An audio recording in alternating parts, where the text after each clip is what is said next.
Kuya Ian, do we start?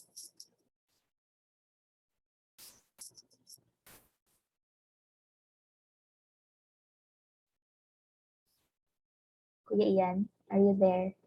Okay. And Son, are we ready to go live? Okay, sige. Okay, Philippine Standard Time is now 3:10 p.m. So I guess we can start our webinar for this afternoon. Youth Peace Mission in partnership with News, the official student publication of Ateneo de Davao University, is providing the series of webinars as a public service, but it is neither a legal interpretation nor a statement of YPM or News. Reference to any specific product or entity does not constitute an endorsement or recommendation by YPM or News. The views expressed by the speakers, facilitators, and viewers are their own, and their appearance on the program does not imply an endorsement of them or any entity they represent. Views and opinions expressed by speakers and participants are their own and do not necessarily reflect the view of their respective organizations. Good afternoon, everyone, and welcome to the second session of our webinar series on peace, transitional justice, and proportionate youth participation in the Bangsamoro region. I am Gwen Vasquez from News, the official student publication of Ateneo de Davao University, and I am also part of Youth Peace Mission. I will be today's discussion moderator. Since this is the second leg of this webinar series, we will be discussing youth participation in transitional justice and reconciliation in the Bangsamoro region. Thank you very much to everyone for joining us this afternoon. And before we start, please be reminded of some house rules. First, please change your Zoom name to name-affiliation, for example, Gwen-YPM.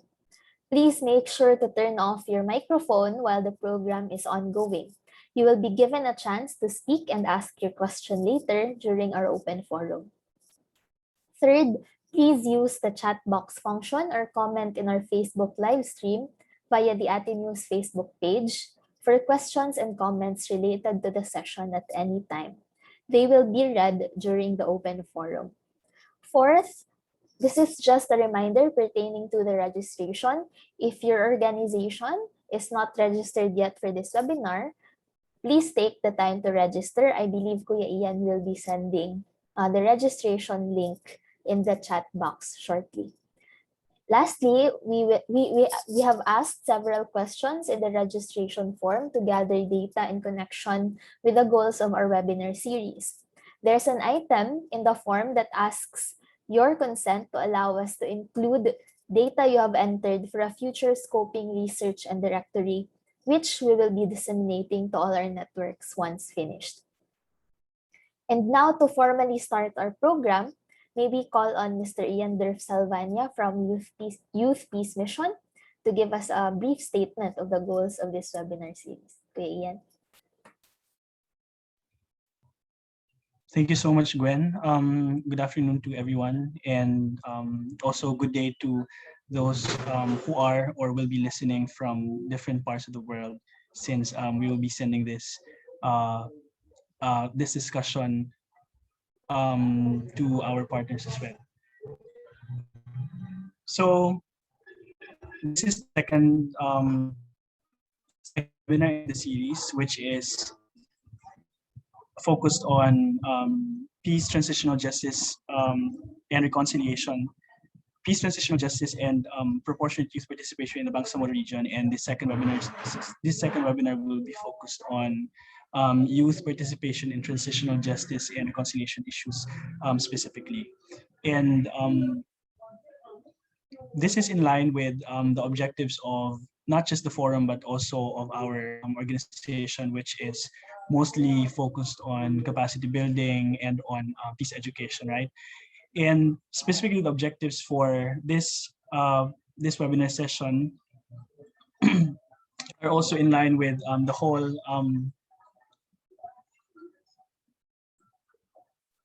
sorry, maingay. You know, I'm near the I'm near the road. Anyway, so the objectives of the forum and in general the series are threefold. First, to raise awareness about issues in the Bangsamoro peace process which concern the youth, and to explore spaces in the Bangsamoro peace process where the youth can take an active role. And lastly, to come together with experts in the field concerning government officials as well as civil society organizations or NGOs, members of various Bangsamoro communities, and the youth, especially to discuss entry points for youth participation.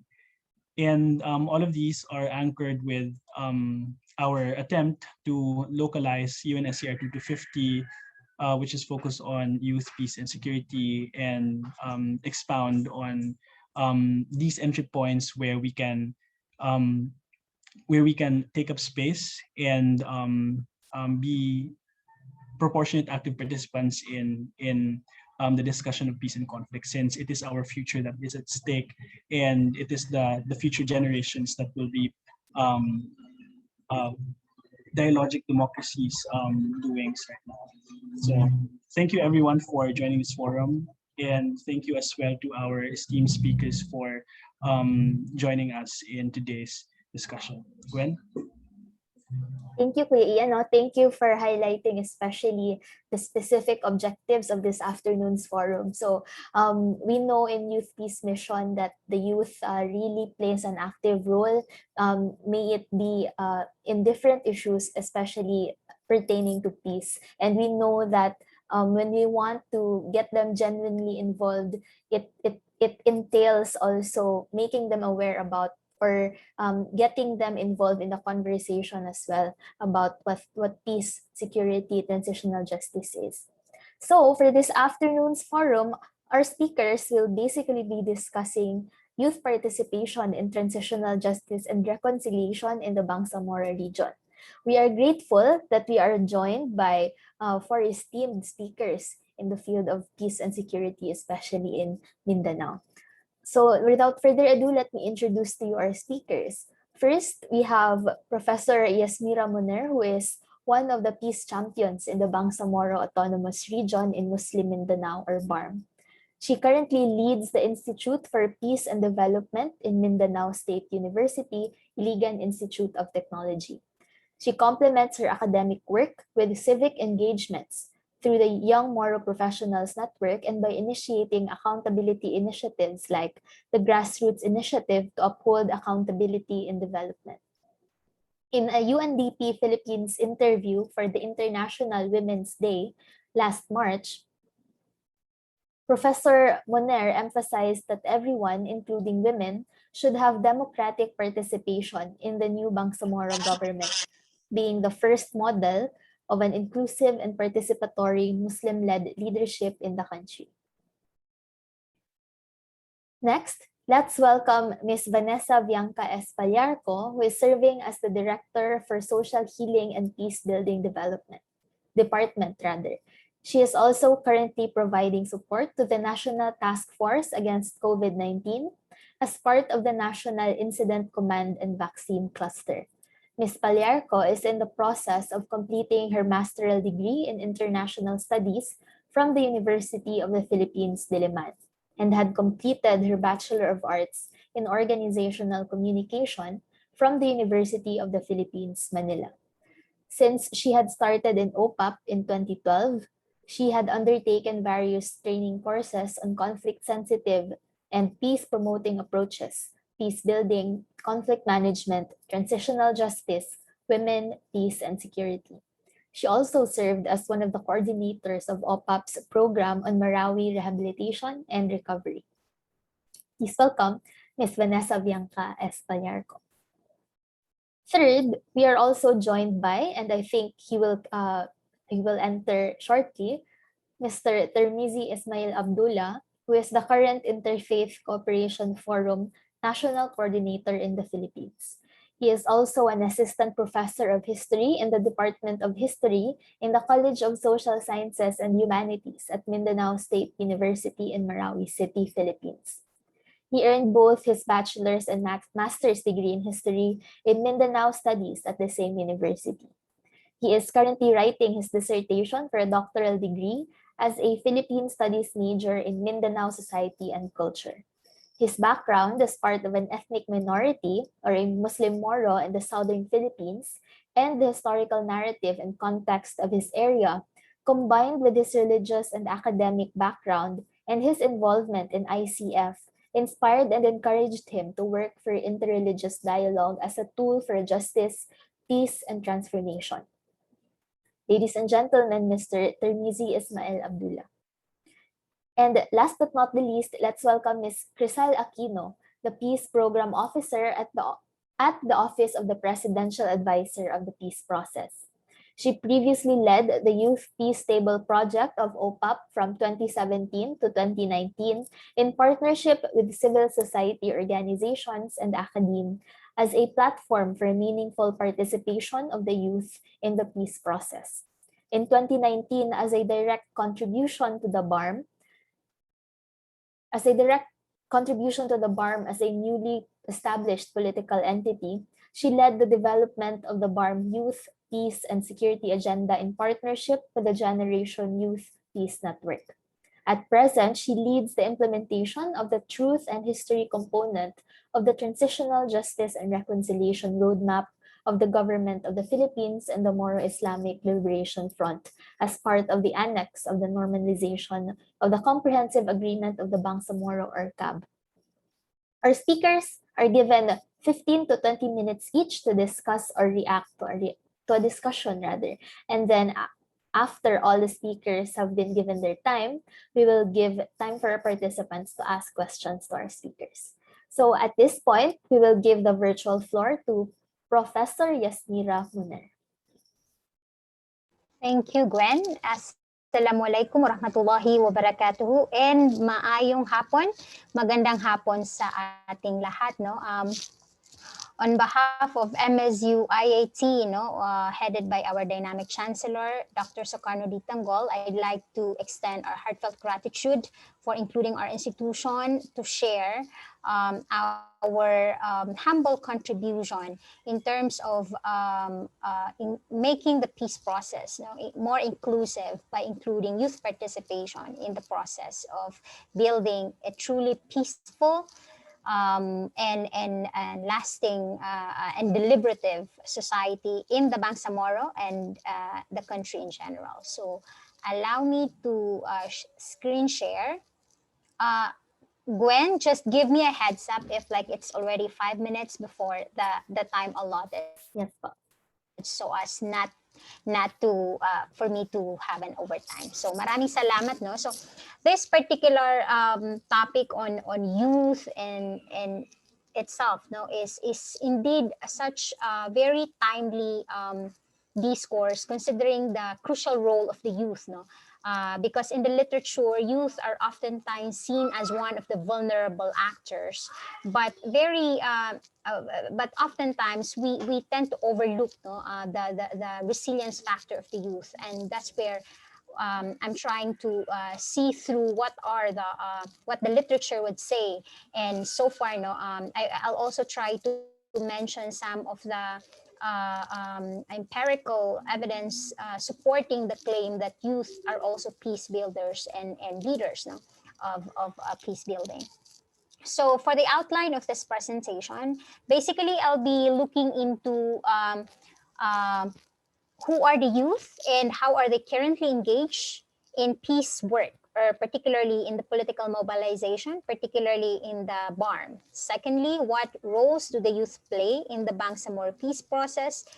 Looking at, for example, the mainstreaming of PGR, specifically that PGR is not as popularized, no, and as mainstream as the political track of the Bangsamoro peace process, or particularly the GPH-MILF peace negotiated settlement. And third, and I'm not, okay, just to set the expectation as well, I think that the third question is more really of posing a question for the rest of us who are here, because I also consider myself as a participant in this forum.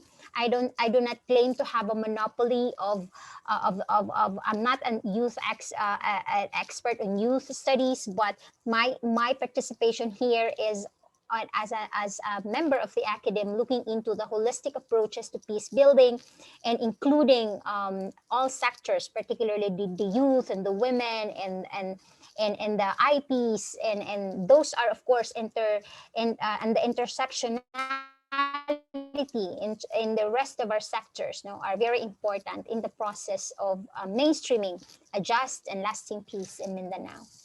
So, of course, it's very important to contextualize, no? And for the purpose of discussion, I'd like to particularly operationalize who are the youth that we're talking here. Well, if constitutionally, if we talk about the definition of the youth, no, in our legal provisions, it's between that age ranging from 50 to 30. So if that's our definition, then I think I'm no longer considered as one. But if we look at the Bangsamoro Youth Code, I think pasok pa ako dun, no? Because that's like 15 to 40 years of age. But as I think my interest as a student of peace building and political studies is that the youth is that stage between adolescent and adulthood that is very critical. No, that's our formative years, and it's a state of constantly it's a process of becoming rather than being. And so in that aspect, I guess in every point of our life, we always long for that stage where we can be as dynamic, as energetic, as idealistic, but also pragmatic, no, in life. And so in here, just for the purpose of this discussion, I'd like to quote a literature about who are the youth, no? While there has been growing attention on youth radicalization and violent extremism in the Philippines, according to Cassie and Amp, no, and Potibom in their article published in 2018,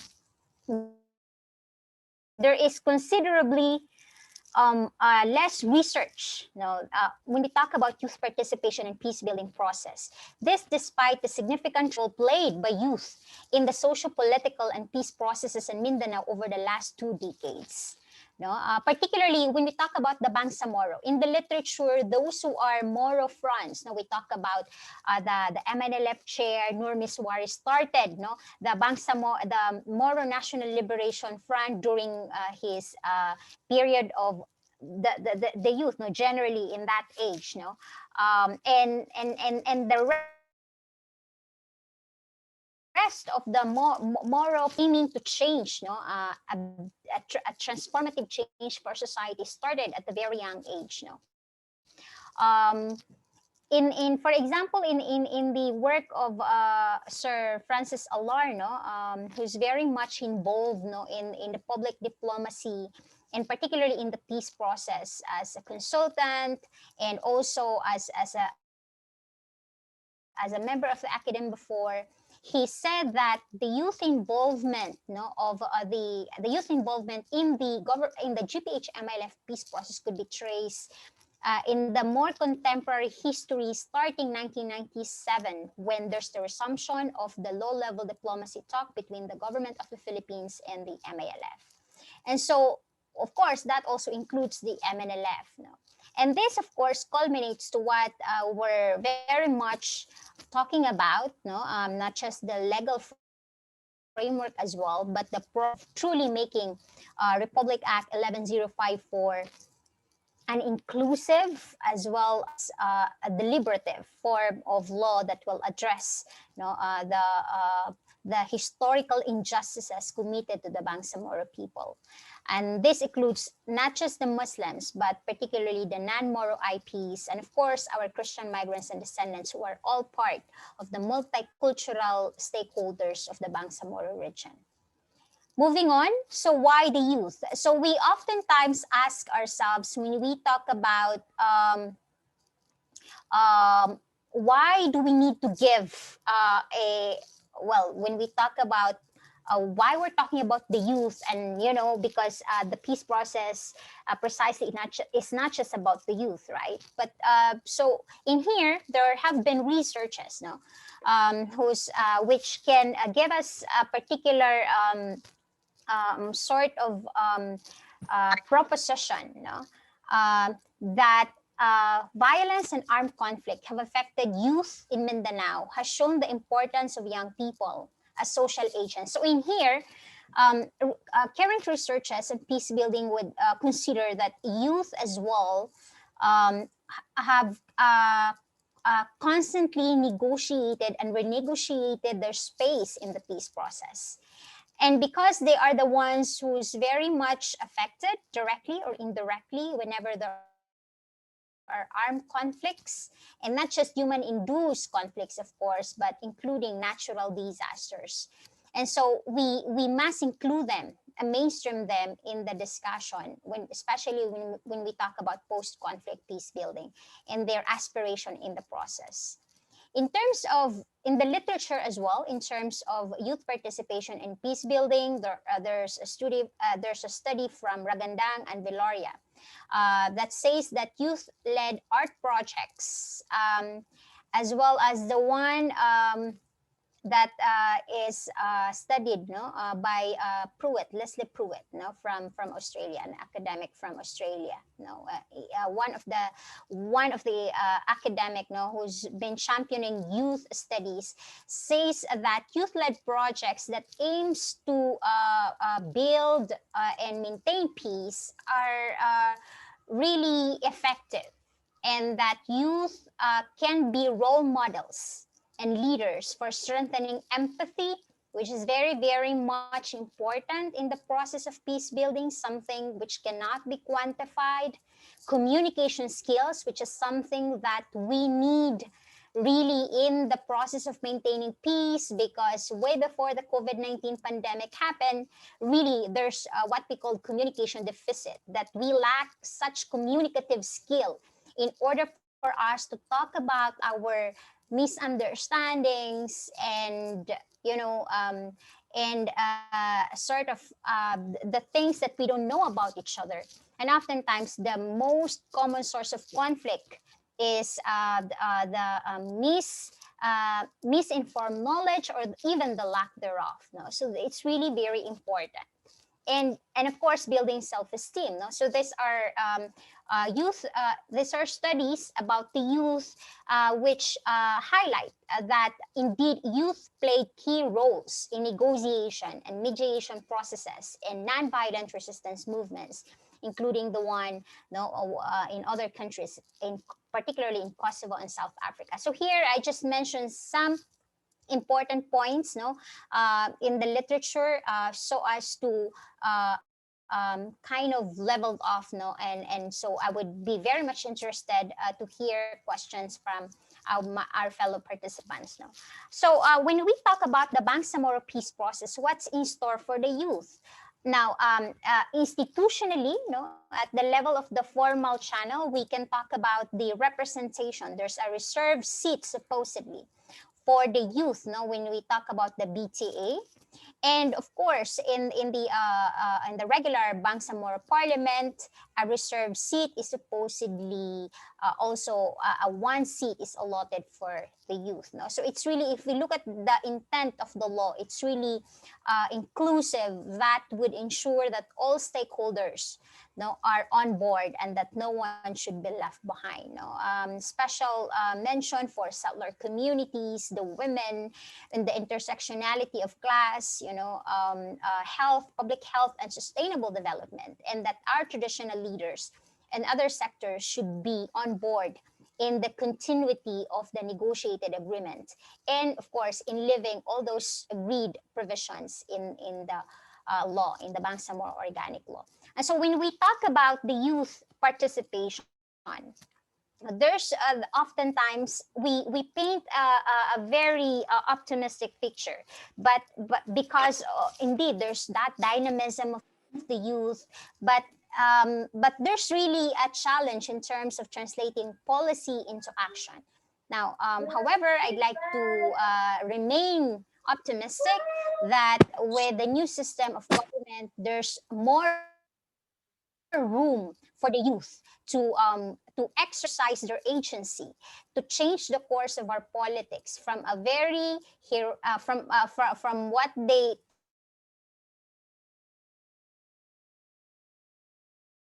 term as there's a Democrat out, the new system of government in the Bangsamoro, then that's one of that's one of the room where the youth could truly participate. So how does the Bangsamoro Parliament works? No, so just to mention that from a very from the formerly arm wherein the executive, the regional governor, is directly elected. No, same with the legislative. Now, the Bangsamoro Parliament is a new system wherein the executive that the head of the executive is now elected from the members of the Bangsamoro Parliament. So in the interim parliament right now, which are all appointed, 18-member body is appointed by the sitting president, and the interim chief minister at the moment is of course Ahud Murad Ibrahim. No, and in this particular setup, we know that there's still a lot of codes being institutionalized or codified. But it's good to know that there's already the Bangsamoro Youth Commission. That's the policy making body of that is intended to cater to the youth concerns in the Bangsamoro.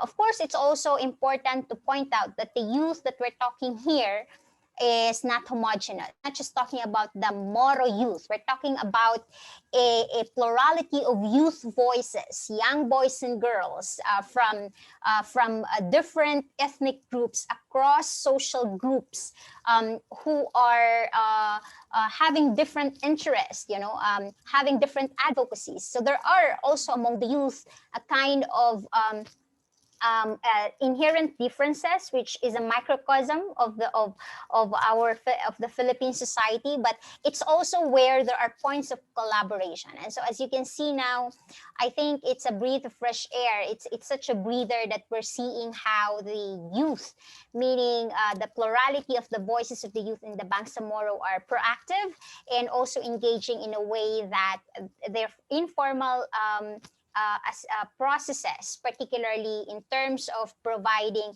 peace building workshops or social entrepreneurs enterprises or trainings on conflict resolution, mediation, no, and of course, very importantly, considering themselves to be part of the political process, run for political office, to join in political parties, register, no, and in the emerging political parties in the BARM could not be undermined, no. Moving on, no, it's also very important to take note that in the new law, which creates the BARM, there's a hybrid electoral system. No? So we still have to see the approved Bangsamoro election code, but as far as the BOL is concerned, the 18 members elected shall be comprised of 40% represented 40% party list from party list groups, no, and 10 coming from and the 40% coming from single district. That means it's really hybrid, no, so hindi mawawala yung district representatives, no, but there's an additional seat, no, which would mean that we do not only have the first past the post, hindi siya winner takes all, rather that there should be a broader coalition of parties, because 40% of the elected member of the parliament come the election, or the regular election, should be coming from registered, party list groups, or political parties rather. And of course, the 10% remaining seats, is also a very interesting feature of the BARM, considering that it's a reserved seats for the sectoral representatives. So how will they be elected? No, will they be? Will there be a resolution, or will there be elected by their districts? No, so there's still a lot of room where the youth can mobilize and participate, no, in the formal process of influencing, no, the region, no, for the better. Of course, it's also very important that the young people will look at the common interests that they share, particularly in terms of making sure that they can alter that hierarchical system wherein there seem to be, politics seem to be reserved for the adults and young people, and that the adults in the room seem to have a reserve or sort of like a skeptical attitude against young people, because they think that, like, we don't really actually have the maturity, right? But as we know it, empirical evidence would show that the youth have been into power, as a UN studies would show that there have been youth parliamentarians. Youth have changed the world for the better, and so that's also our aspiration for the Bangsamoro, is that the youth can really change the course, no, of how we do politics in the region. No. It's also important, and I could not belabor the point, that public office is a public trust, that we should demand accountability. No, so in here, if you look at other countries, like for example, in the US elections, you see young American voters really rally behind a kind of a new system, so that they could actually try to unseat, a very populist leader that tries, who created a very divisive American politics. And so we can also see that without necessarily, because we could not compare, our political system is also not as the same exactly as that of the United States, but historically, when we look at our legal framework, it's presidential system, and we also have issues, for example, of dynastic politics, which I think is something that we need to go to have a conversation with, and how can we include that in the process of bargaining and having power. We still go with the peace promoting lens of seizing power, and that's where we can really say that we are sustaining the gains of the peace process. Another one is, of course, another important thing is that, well, the danger of the risky part of a parliamentary system is that if you don't have a mature political parties who stand with the principles and platforms of their party, then there will be a very unstable system. No, because there's a vote of no confidence, and like, if we can say, there could be two or three chief executive, who could actually be in, who could be elected, by the government of the day, meaning the dominant party, for example, because there should be that majority party that shall elect the government of the day. Well, there's just a lot of issues to be considered.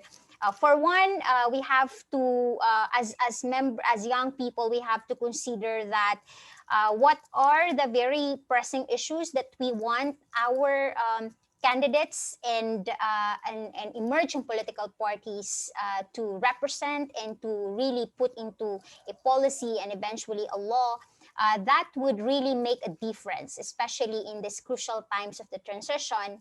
That would also make sure that the basic needs of the people, the basic needs and aspirations of the people are being heard and really acted upon. No? So it's at the end of the day, it's always about who delivers, right? So we should not also lose sight of our reality, our material reality. People are hungry, people are felt that they are not being heard or even part of the process. And so I think that's the challenge for young people.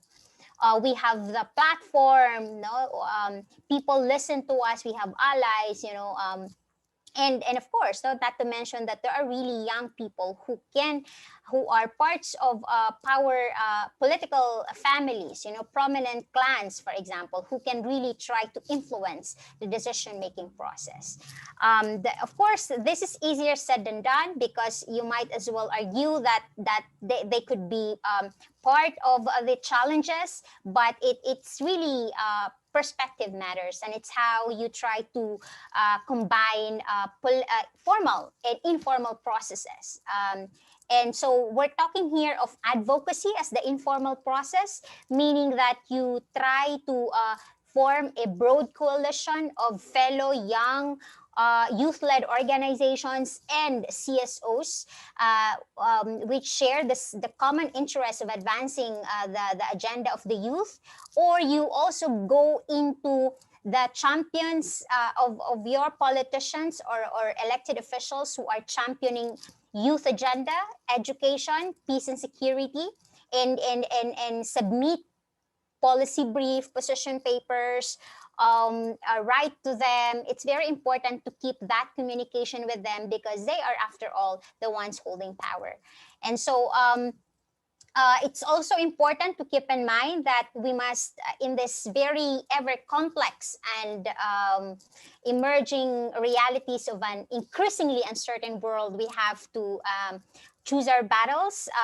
That in a forest of problems, we should define what is really the problem that we want to address, and what is our outcomes that we want to see at the end of the day, and who are our allies and adversaries, who can we still become friends, no? Because we always consider our adversaries as a feedback, no? If we're doing the right thing, or that our approaches are not working. And I think in this era of an increasingly interdependent world, it's not about competition, but it's really more about critical engagement and collaboration. We also have to consider what are our available resources. And sometimes, and oftentimes even, we forget that our most important resource is our social network. Now we're talking about our organizations, our immediate communities, and we mobilize them in terms of making their voices heard, and because there's power in number. So the more you have more allies in terms of putting the youth agenda in the table, and the more you try to communicate the voices of young people, that's where you can truly make and you can truly sustain peace engagements, led by young people. And I think this is the second to my last slide. It's still I remained as firm on my advocacy that it's very important that we also try to be strategic in terms of our action. That we still have to engage our decision makers, because the government, as I mentioned, is in one of the forum this morning, is not a homogeneous block. That okay, we can say we are disillusioned with the system. This is a corrupt system, but there are champions of good governance. There are champions of peace in the Congress, in Senate, no, and so we can turn them around, no, for our cause.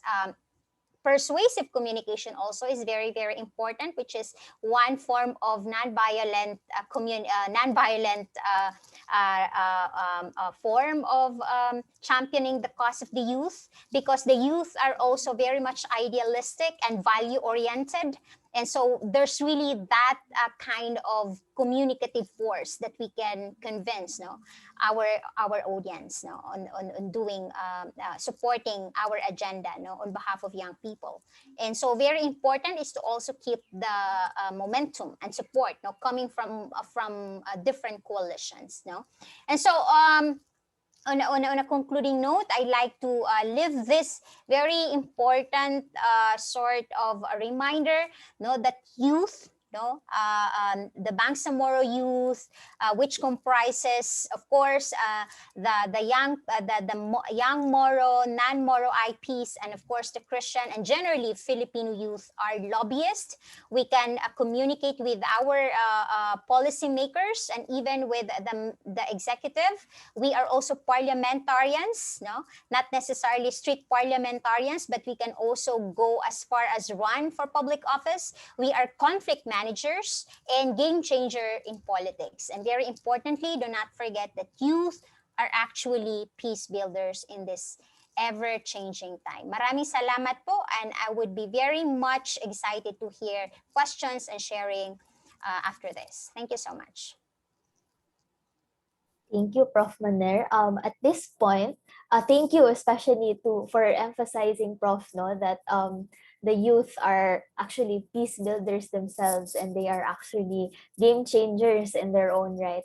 And I especially liked how you emphasized that the youth aren't homogeneous in a sense. The youth are very diverse, and in a way, we can also find strength in that diversity.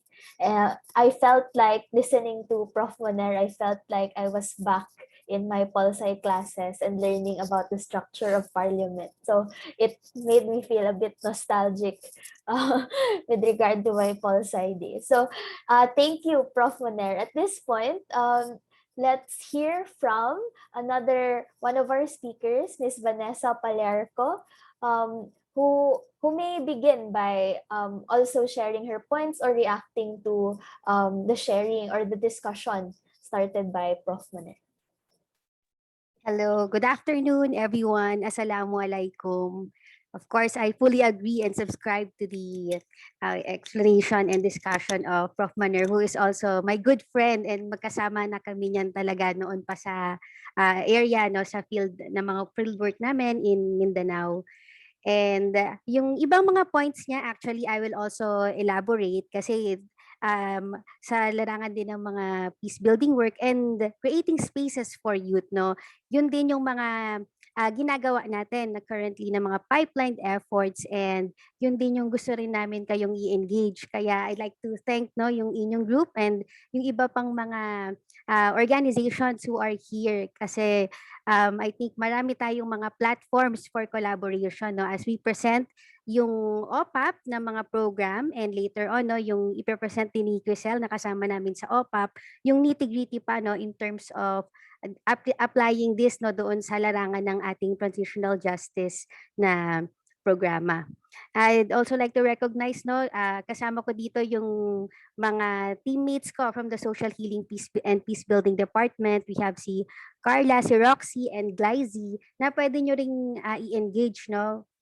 Kagaya nung na-mention ni Prof. Munir about hindi nga homogeneous ang youth, kaya tayo din, we also recognize, no, that diversity kasi meron tayong mga indigenous people youth, we have Bangsamoro youth, and we also have yung mga youth na involved din doon sa mga active doon sa mga religious platforms that we are also looking forward to engage. So, I'll be sharing my slide. So, I hope dito pa lang mag-start yung time ko, ha, kasi medyo mahaba to and hindi kayo maboboard dito. Ayan, let me just share this one.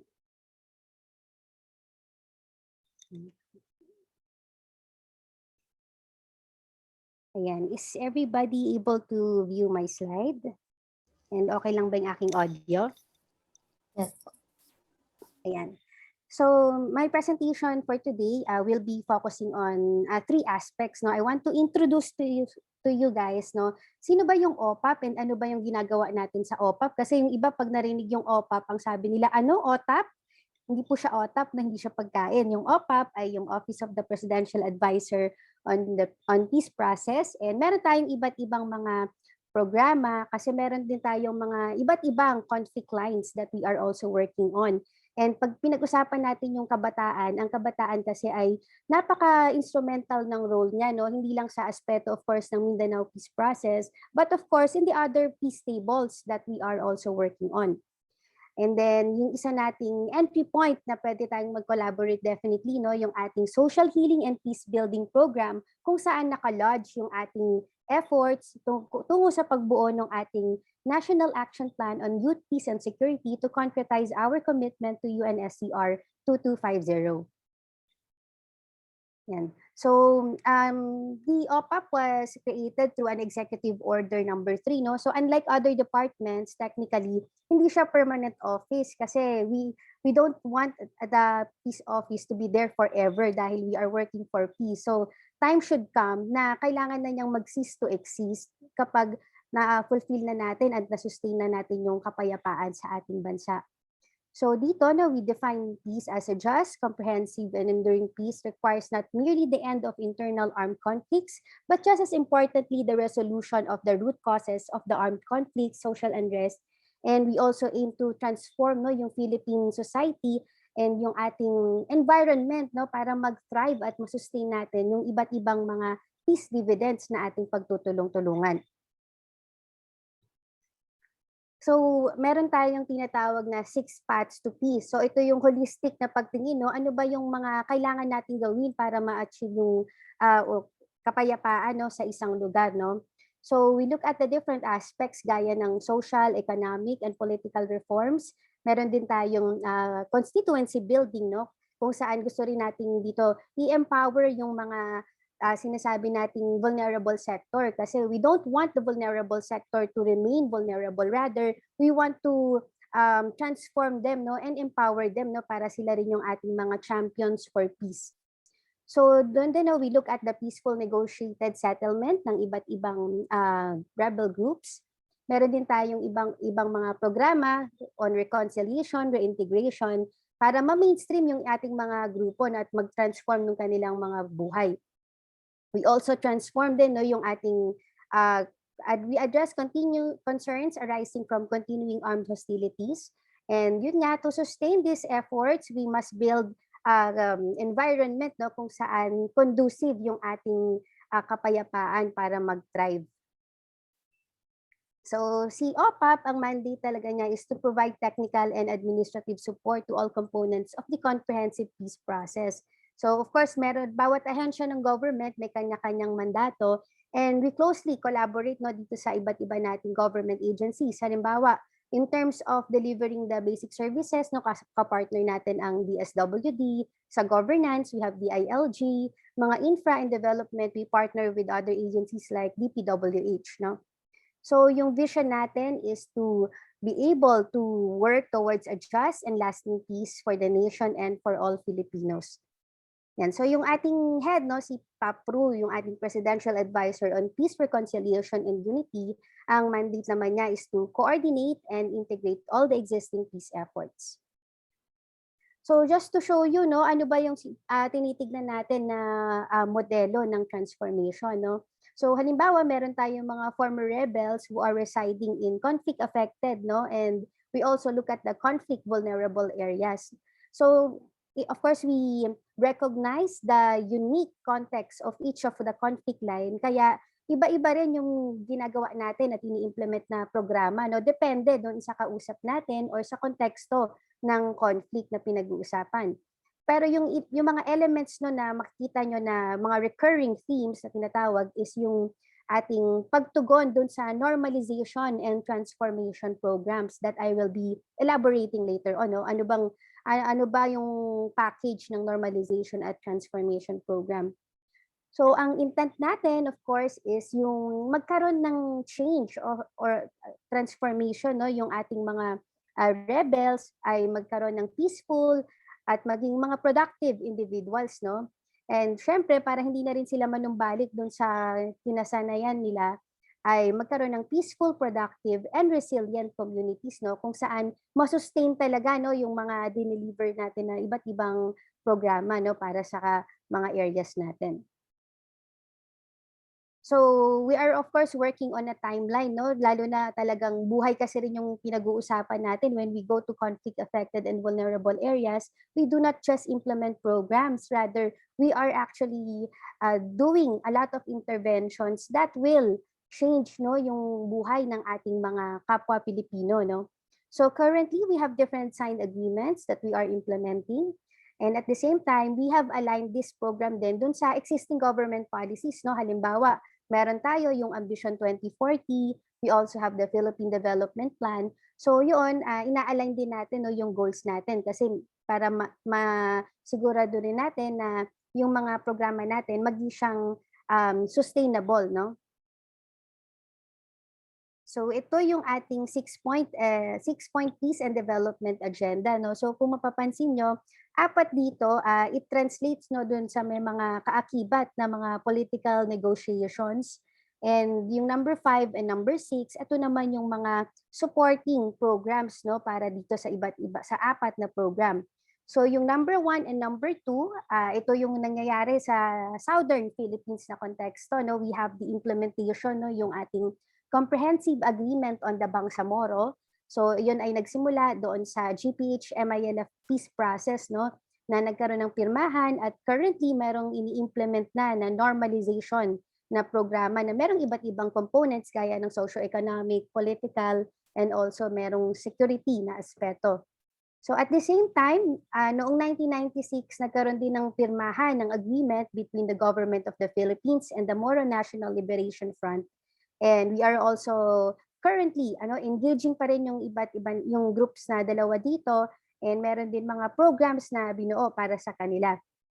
Yung number 3, ito baka familiar na rin kayo dito, yung tinatawag nating NTF-LCAC, no? Usapin ng ano naman ito, yung whole of nation approach, pero sa current thrust natin, we call it the localized peace engagements, no? So meron tong iba't ibang cluster pero yung hawak ni OPAP dito is focus on the localized peace engagements.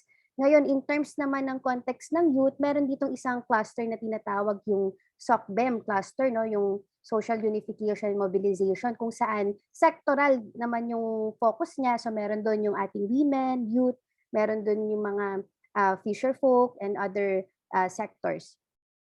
So number 4, yung program natin, no, the closure agreements. This is predominantly being implemented doon sa bahagi ng Northern Luzon, bahagi ng Visayas, and merong portion of Northern Mindanao no, na merong silang mga groups na binabahagian din natin ng intervention. Number 5, this is where the youth peace and security is lodged that I'll be discussing in detail later on. Ito yung ating tinatawag na SHAPE or yung Social Healing and Peace Building Program. And ika-6 is the support program din, no, yung payapa at masaganang pamayanan, kung saan naman nakalodge yung ating mga socio-economic interventions no, in conflict-affected areas. So all in all, ang vision natin dito ay magkaroon ng enabling environment para sa ating sustainable and enduring peace and development. Ayan, so ito yung i-focus ko later on, no, kaya I'll just be browsing no dito sa quick updates lang no kung nasaan na ba tayo kasi mahalaga na aware tayo doon sa nangyayari no doon sa ating peace agreements para makita nyo rin no ano ba yung mga entry points pa no. Of course, the focus of today's forum is on TJ, but definitely we also want to maximize this platform para mag-explore pa tayo no kung saan pa natin magkakaroon ng increased and meaningful participation ng ating kabataan. So currently, ito yung ating implementation of the GPH-MILF peace process.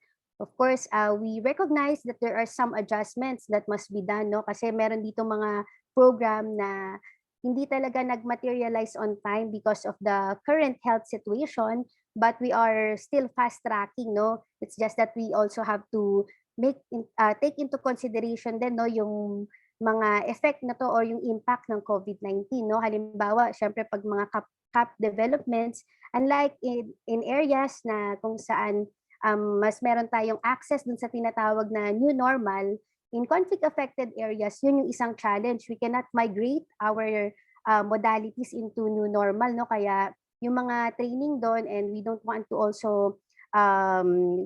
to subject yung ating mga constituents no, lalo na yung may mga comorbidities no, kasi yung iba sa kanila mga may edad na at merong mga comorbidities, so we also have to prioritize yung kanilang health situation. So merong nangyari ng mga decommissioning na process. So meron din yung socio-economic component kung saan sinuportahan yung mga livelihood na resources ng ating mga MILF na mga families and doon sa iba't ibang camps no, kung nasaan sila. At the political track, gaya ng nabanggit ni Prof. Yas earlier, meron na tayong BARM and we are happy to inform you na yung BYC, no, yung institution talaga nag-articulate at nagre-representa no, doon sa layunin ng mga kabataan natin sa BARM. And at the same time, meron din tayong Bangsamoro Women Commission doon, no, kasi meron din naman tayong mga kabataang mga kababaihan at meron tayong mga issues na gender-related na kailangang bigyan din ng focus, no, kasi yun yung mga nagdadagdag sa multiple vulnerabilities ng ating mga kabataan in the conflict-affected areas. So quickly also sa context naman ng MNLF, ongoing yung pag-uusap, no, yung coordination natin doon sa dalawang faction. We have the Miswari faction and also yung Jikiri. Kaso namatay na si Chair Jikiri, so si Chair Sema na yung namumuno ng isang grupo. And meron din dito na recently nagkaroon tayo ng MNLF transformation program para din sa mga kababaihan naman kasi we want to ensure na dito sa mga proseso na ginagawa natin sa pag-implement ng mga deliverables natin ay walang maiiwan dun sa process, no, lalo na yung mga sinasabi ng mga vulnerable sector kasi we don't want them to remain vulnerable, rather we want to empower, no, yung ating mga sinasabing vulnerable sector. So in terms of the localized peace engagement, no, ito naman yung areas, meron tayong, this one is being implemented almost in the entire country, no, lahat kung maririnig nyo, merong mga regional task forces, LCAP. Even sa BARM, there is an ELAC mechanism, no.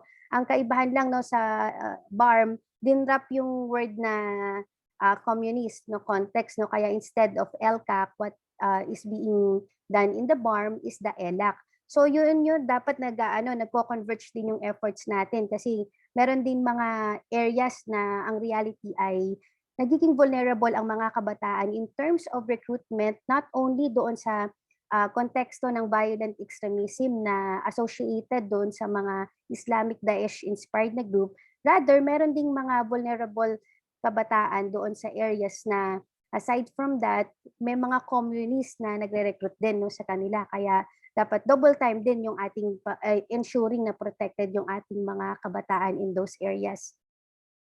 So also, no, yung mga indigenous people natin, no, yung iba sa kanila predominantly in areas na merong presence ng mga CTG, and of course yun din merong mga IP communities and youth na nagiging vulnerable, no, sa ganitong usapin.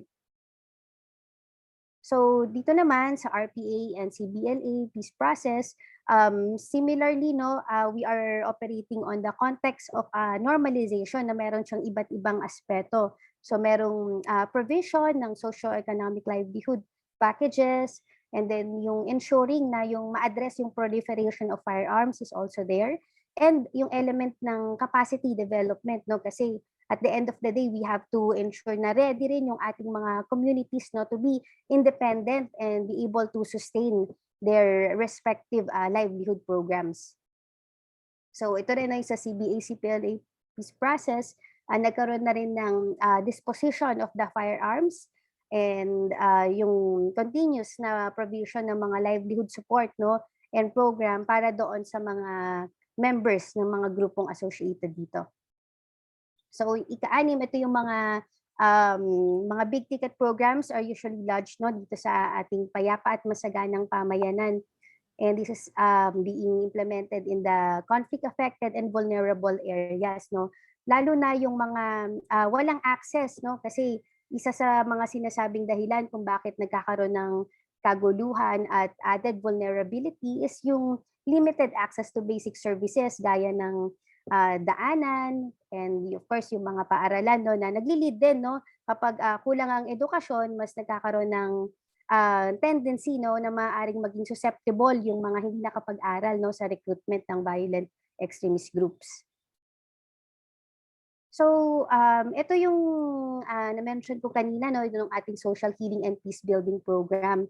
And basically, dito rin nakapasok yung ating yung support sa iba't ibang peace tables. But ang focus nito yung ating mga sectors, no, yung ating kababaihan, kabataan, indigenous people, yung FVE, ito yung yung ating former violent extremists, no. So we adopted the term based doon sa approved political document na NAP-PCVE, and also the communities, no, meron tayong approach na tinatawag yung conflict sensitive and peace promoting approaches. And this is actually this was piloted, no, doon sa Marawi nang nagkaroon ng siege way back 2017. Ito yung isang immediate response ng OPAP, no, in support doon sa rehabilitation and recovery ng Marawi at Lanao del Sur.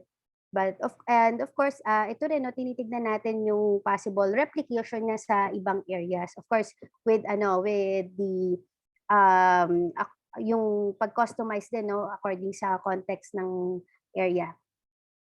In a nutshell, this is how the social healing and peace building program looks like, no. Meron siyang component for the women, and we have the component for the youth, the indigenous people, and yung continuing capacity development and mainstreaming, no, nung ating mga stakeholders, no. Ang mini-mainstream natin yung peace education and also yung conflict sensitive and peace promoting approaches. Ang kaibahan lang nito, no, meron siyang iba't ibang levels kung nasa na yung implementation. Halimbawa, yung ating NAP-WPS, no, kasi ito way back pa nagawa ito, ng pilot siya noong 2010 to concretize the UNSCR 1820, recognizing the unique experience that women face, no, before, after, and during the conflict. And similarly, ito rin yung tinitignan natin na model para i-implement itong ating NAP-YPS, no, para ma-crystallize din yung ating commitment doon sa implementation of the UNSCR 2250. Sa ngayon, yung NAP-WPS meron na itong EO, pero yung NAP-YPS wala pa itong EO, kaya ito rin yung isa sa mga i-float namin, no, kung saan pwede tayong mag-collaborate pa later on. So just a quick update, this is what the program does, no. Merong mga continuing capacity development among the different task forces or mechanisms. Halimbawa, yung present po kanina, yung ating mga regional task force to end the local communist armed conflict. Meron dito, no, yung iba't ibang implementing mechanisms like yung task force Bangon Marawi, and then continuous yung ating consultation para sa development ng NAP-YPS, no. And then yung ating NAP-WPS, meron din ang BARM, meron ng since doon pinilot yung localization ng NAP-WPS, meron na ang BARM na Regional Action Plan on Women, Peace and Security, and they already enhanced that.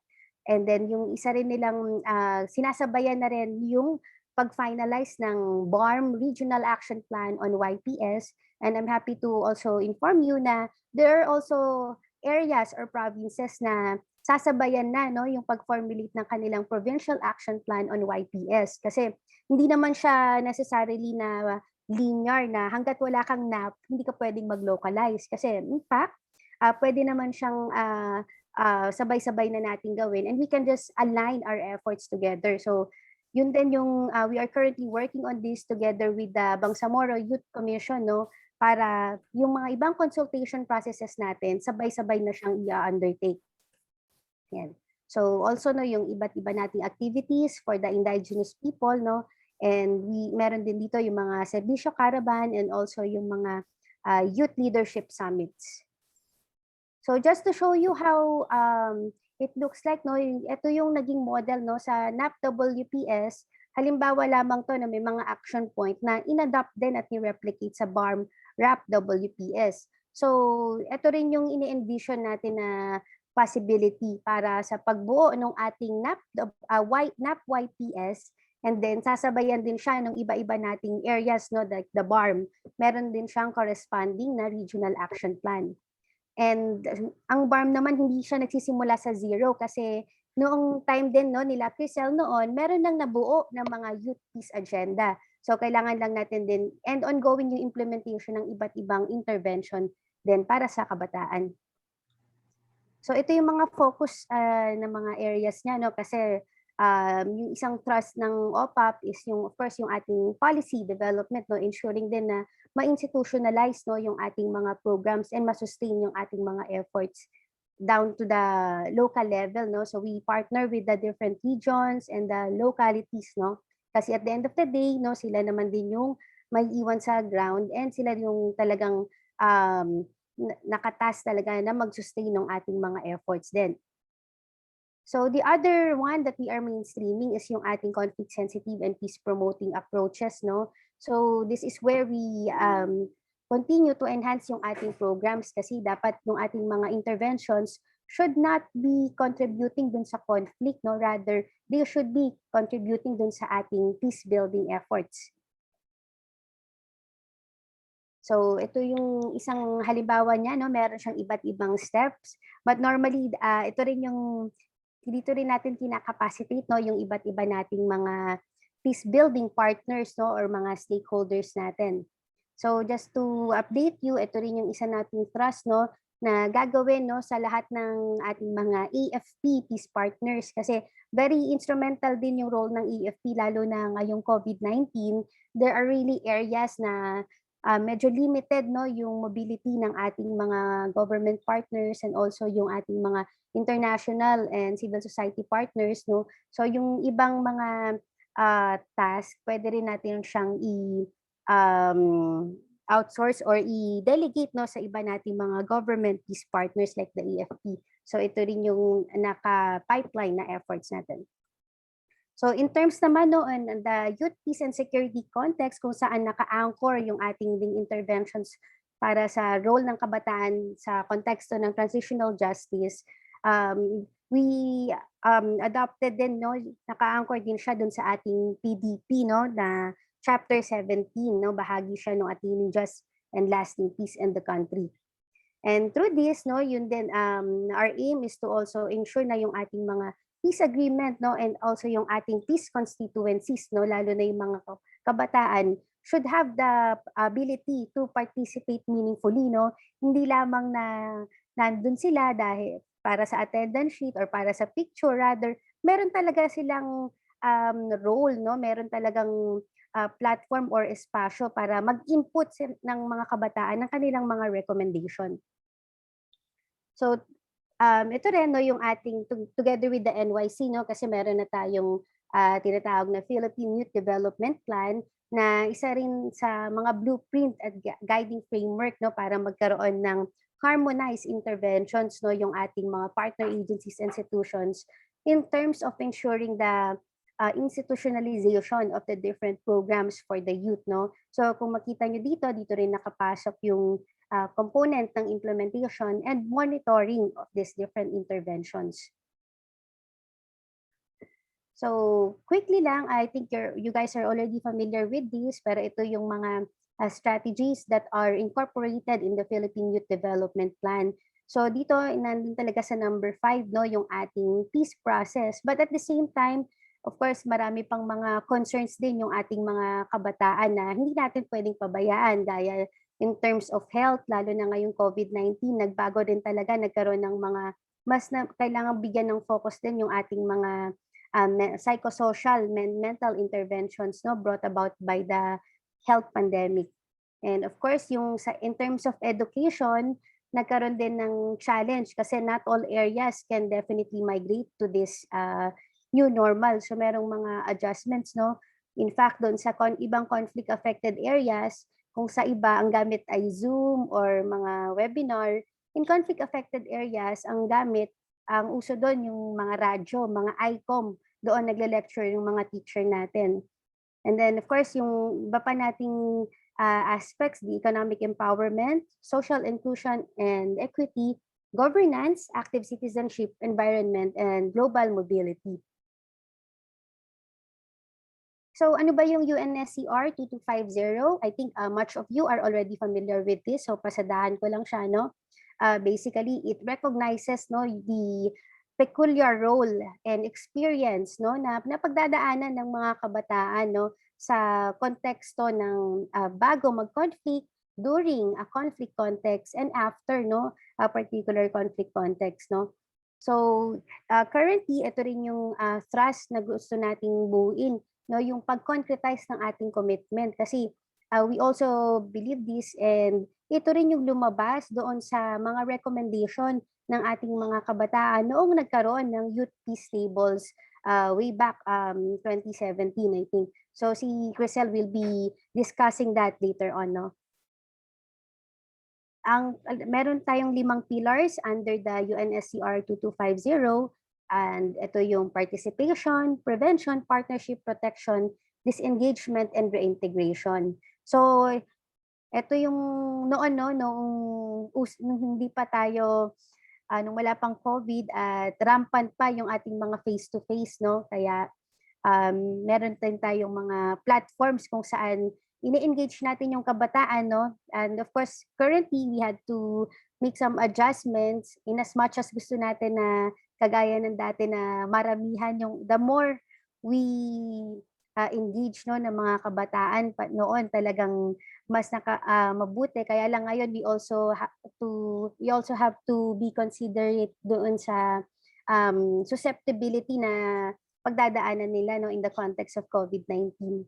So in terms of participation, sa UNSCR 2250, it highlights the representation. And hindi lang to basta representation, no, it has to be a meaningful representation, no, of youth in the decision making at all levels, no. Kaya meron tayong local, national, regional, and international institutions and mechanisms for the prevention and resolution of conflict, no.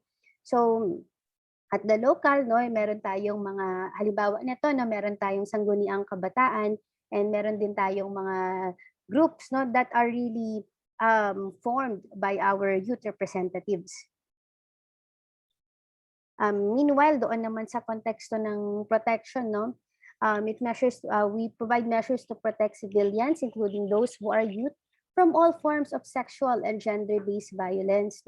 So lalo na sa context ng conflict affectation, no, merong mga sitwasyon kung saan nagkakaroon ng gender-based violence, no, in times of emergencies. And yun yung mga binabantayan natin kasi mga kabataan, there are instances na mas sila yung nagiging susceptible, no, sa abuso in times like that. So for the prevention, of course, mahalaga na yung ating mga policies should be in place, no? Kasi kung wala tayong polisiya, mahirap mag-anchor ng mga regulations or mga proceedings nang walang kaakibat na polisiya, no? So the policies for the youth, no, dapat dumaan siya siyempre sa proseso, and this should be positively contributing, no, doon din sa ating mga peace building efforts. So in terms of partnership, no, we continue to engage yung ating relevant local communities and non-governmental actors in developing strategies to counter the violent extremist narrative that can incite terrorist acts, address the conditions conducive to the spread of violent extremism. So, of course, yung may mga areas na mas nagkakaroon ng heightened sustainability, no, yung sustainability to recruitment, no, yung ating mga kabataan. Kaya isa sa mga priority interventions din, no, noong nagkaroon ng crafting ng youth peace agenda, yung kasama doon sa mga in-identify ng ating mga youth stakeholders is yung kahalagahan ng pagkakaroon ng partnership para ma-address, no, yung violent extremism, no, doon sa ibang areas kung saan merong mga prevalence, no, of recruitment, no. And then yung isa naman, yung ating disengagement and reintegration, no, this encourages all those involved in the planning for disarmament, demobilization, and reintegration to consider the needs of the youth affected by armed conflict. So kaya sa OPAP, we are also very happy and continuously commending din, no, yung Bangsamoro Youth Commission, no, kasi they are really taking the forefront, no, lalo na sa konteksto ng BARM, and very active, no, yung kanilang mga members and the affiliated groups. Kasi kung mapapansin nyo, lalo na ngayon, kabila-kabila din, no, yung kanilang mga efforts, although yung iba ang challenge talaga is yung mobility rin, because nung height ng COVID-19, there are really areas, no, na nag-shutdown at hindi pumapayag na magkaroon ng mga social gatherings. And even now, no, we are also closely monitoring din yung iba't ibang mga local policies kasi may mga areas na bawal pa rin ang local gatherings. However, there are areas din naman na pwede, but we just have to also limit, no, yung ating mga participants. So, yung ating YPS goal, no, for 2021 to 2022, promote and protect the welfare of the youth in all conflict settings. Kaya doon sa lahat ng aspeto ng peace agenda, ito rin yung current line of effort natin, no, na maisagawa. So ano yung mga activities natin, no? Currently meron tayong mga youth peace conversations, no? Yun lang talaga, unlike before na kaya nating mag-harness, no, ng maramihang kabataan, sa kasalukuyan medyo naglilimit din kami ng mga participants natin, and of course strict adherence dun sa minimum health standards kasi the youth may not be that susceptible, no, when it comes to COVID-19, pero pag umuwi kasi sila sa mga bahay nila na merong mga magulang na may comorbidities, we don't want them, no, na maging carriers naman ng mga possible na sakit. But still, no, yun din, we just really have to make the necessary adjustments. So quick quick check ng ano ba yung mga realities natin on the ground and what are we doing to address this, no? So halimbawa ito yung sa latest natin na we had organized, no, yung ibang mga meron tayong tinatawag na pismisan.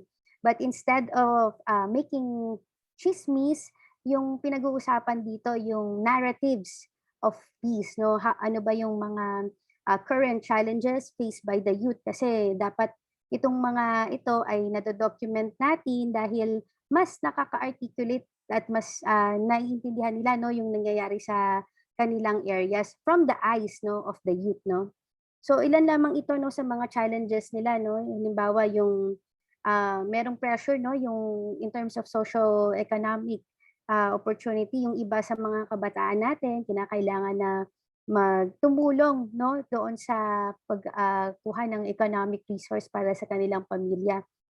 Some are also facing, no, yung social injustice, and meron din mga nagsabi, no, yung need for quality education lalo na ngayong context ng pandemic. Not all have the access to or have the financial means, no, to produce yung pang module, yung mga kaya yung iba doon, no, in areas na merong mga IDPs, ang ginagawa nila is nagtatalaga sila ng isang family, for example, na siya yung pupunta doon sa school at maghahatid ng mga module. So merong ganong mga scheduling. Kasi medyo costly din, no, yung pamasahe doon sa area, kaya they find ways, no, para magkaroon pa rin ng ganong pagtutulungan. And meron din doon mga issues and concerns towards yung bullying, no? Kung maalala niyo, no, nung height nung Marawi siege, merong mga lumabas na mga issues on discrimination lalo na doon sa ibang mga nakahijab na ang sinabi nila noon, no, may mga areas na hindi sila pinapasok, for example sa mall, in terms of access din sa work, merong mga nagkaroon ng hindi sila naging preferred na i-hire, no. And at the same time, doon naman currently merong mga nag-share din sa amin na mga former violent extremists na yung kahit nagbalik loob na sila sa government, dahil meron ang pangalan nila ay naging associated sa mga grupo na nakasangkot, yung mga anak nila is nakaka-experience ng bullying. And ang nagiging ending is minamabuti na lang nila na hindi na mag-aral, hindi na sila pumapasok sa school. So yun, so it contributes din, no, doon sa access to quality education. So ayun. So just a quick update, no, ano ba yung mga current efforts natin. Yung ating mga youth peace tables, no, isinagawa ito, no, like I think marami rin sa inyo naka-attend na dito. Meron tayong IP Youth Assembly. And etong mga ito ito rin yung this is the basis kung bakit intensify tayo ng effort, no, sa pagbuo ng ating National Action Plan on Youth Peace and Security, kasi ito yung mga lumabas na recommendation, no, ng iba't ibang grupo ng mga kabataan. So, meron din yung mga CapDev, no? May mga youth lead network na isinagawa din tayo, yung mga BARM Youth Peace and Security Consultation. And meron din kami mga innovation na inintroduce, no, doon sa mga current efforts being spearheaded by our partner agencies. Halimbawa, ang AFP, they are rolling out yung tinatawag na YLS, no, yung Youth Leadership Summits. But currently, we have piloted yung innovation, no, kung saan mas pinatingkad natin, no, yung konsepto or mainstreaming ng peace education or culture of peace doon sa pag-roll out, no, ng YLS. Kaya merong areas na ang gamit na nila ay YPLS or Youth Peace Leadership Summits.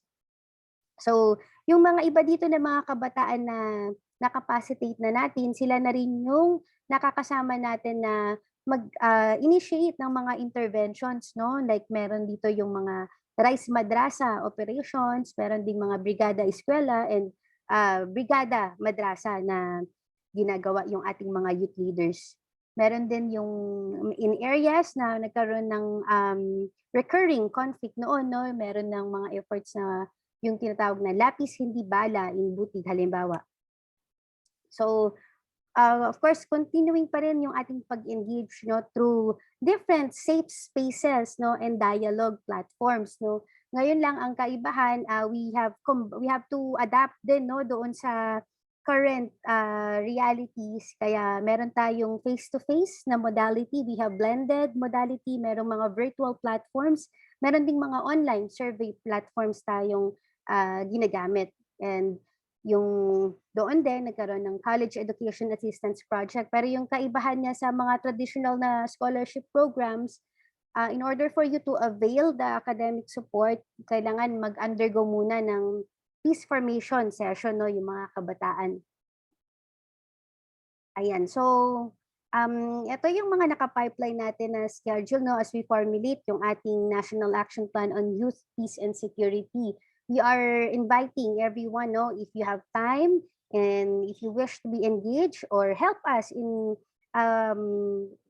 through the expertise that you may have. Kasi ngayon, pwede rin naman tong through VTC or face-to-face, no, meron tayong iba't ibang regional youth peace and security consultations towards the crafting of a NAP-YPS. And ito ay gaganapin, no, sa iba't ibang rehiyon. Meron na tayong mga naisagawa since March. And kagaya din ng mga multi-stakeholders meeting, no, kasama naman natin dito yung iba't ibang mga government agencies, partner institutions na international and local civil society organizations. And ang isa rin natin goal ay inshallah makabuo ng isang executive order para ma-institutionalize, no, yung ating bubuuin na NAP-YPS. So this is what's in store for us, and we are again inviting everyone. Meron lang kaming adjustments na ginawa dito, no, kasi yung areas na mahalaga na makapture ang ating ground narratives, no, halimbawa sa Sulu, Tawi-Tawi, and Basilan, instead na regional ito, ginawa natin siya per province, cognizant of the local protocols. Before kasi ginagawa natin pag mga ganito sa Zamboanga, but currently ang Zamboanga hindi nag-aalaw ng social gathering, whether government initiated ito or private. Kaya ang tayo yung pupunta doon sa area, no, sa Sulu, Tawi-Tawi, and Basilan yan. And Zamboanga Peninsula and Maguindanao also. All of this, no, are in partnership, of course, with the Bangsamoro Youth Commission, and si Prof. Yas din, no, kasama rin natin sa pag-roll out. So in areas na meron kayong mga partners, pwede nyo rin sabihan kasi meron din tayong upcoming for Visayas, Samar, and Leyte, Southern Luzon and Bicol, Northern Luzon, Cordillera, Caraga, Davao Region, no. In some areas, VTC ang gagawin natin. So ways forward, ito lang, i-remind lang namin, of course, we want to take this opportunity to encourage everyone to continue being the peace champion in your own special way, no? So meron na tayong youth peace agenda, and we hope to really be able to actively engage with you as we develop yung ating NAP-YPS. Meron tayong iba't ibang initiatives, but definitely we have to adjust din, no, yung ating mga new normal, because while a lot of us may have been vaccinated, yung ating mga families and friends, But the vaccine is not a guarantee that we can't have COVID anymore. It just protects us na magkaroon ng severe case of COVID-19. Kaya doble ingat pa rin. So we continue to strengthen our partnerships among relevant government and non-government institutions, no? Especially kung yung ating mga kabataan na stakeholders. And then we want to harmonize din, no, yung ating existing programs kasi ang dami na nating naririnig na NAP, meron tayong NAP WPS, meron din kayong naririnig na National Action Plan on Preventing and Countering Violent Extremism, meron din tayong NAP against COVID-19 kung saan meron din kakaibang role na ginagampanan yung ating mga kabataan.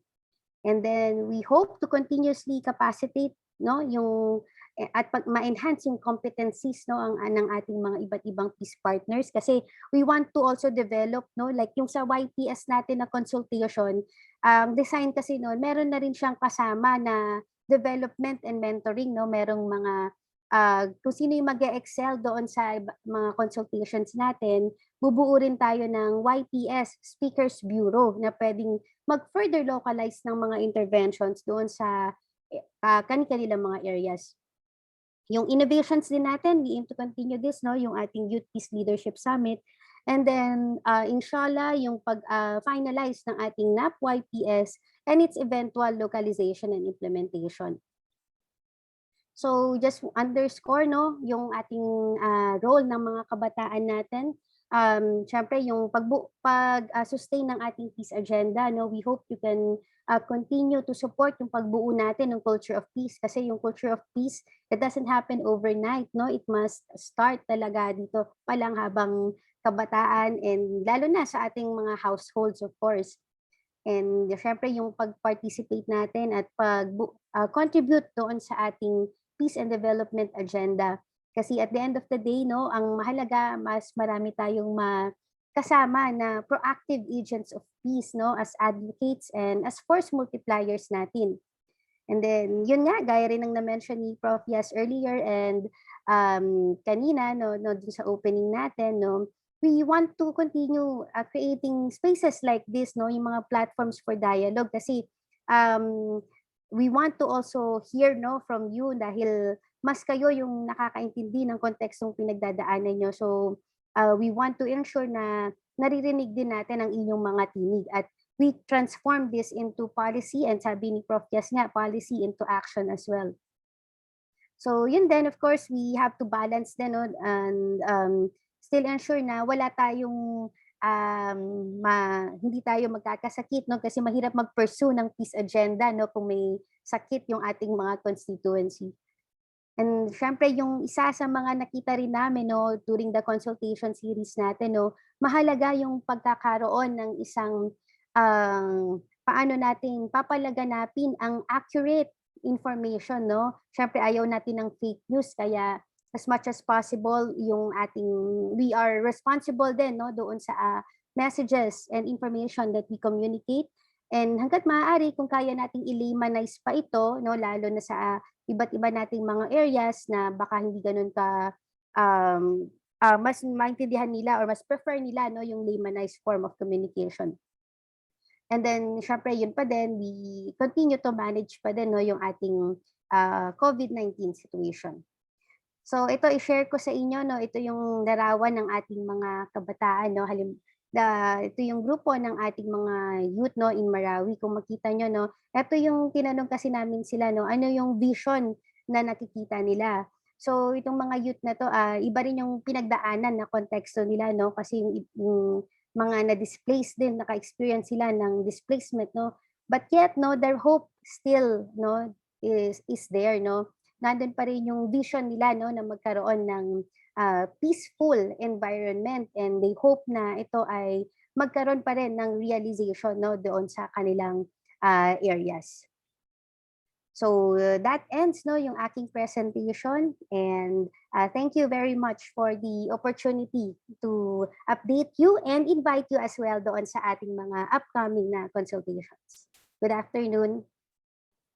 Thank you so much, Miss Vanessa. I think you're really able to give a lot of insights this time from a government perspective. I think it complements really well with what Prof. Yash has been sharing din a while ago from an academic perspective. And siguro just for the information din of everyone, I forgot pala to recognize earlier, we actually have participation here in our Zoom room from a Bangsamoro youth, Amin from Basilan. It's also my friend from one of the leadership programs that I was able to attend recently. Um, Without further ado, maybe let's proceed to our third and last speaker for this afternoon, Miss Crisel, uh, who is the Peace Program Officer at OPAP. Ma'am? Hi, good afternoon. It's actually nice to see familiar faces, especially Ian.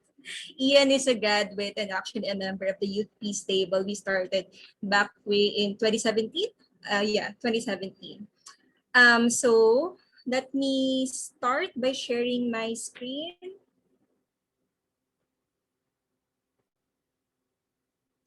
Ayan.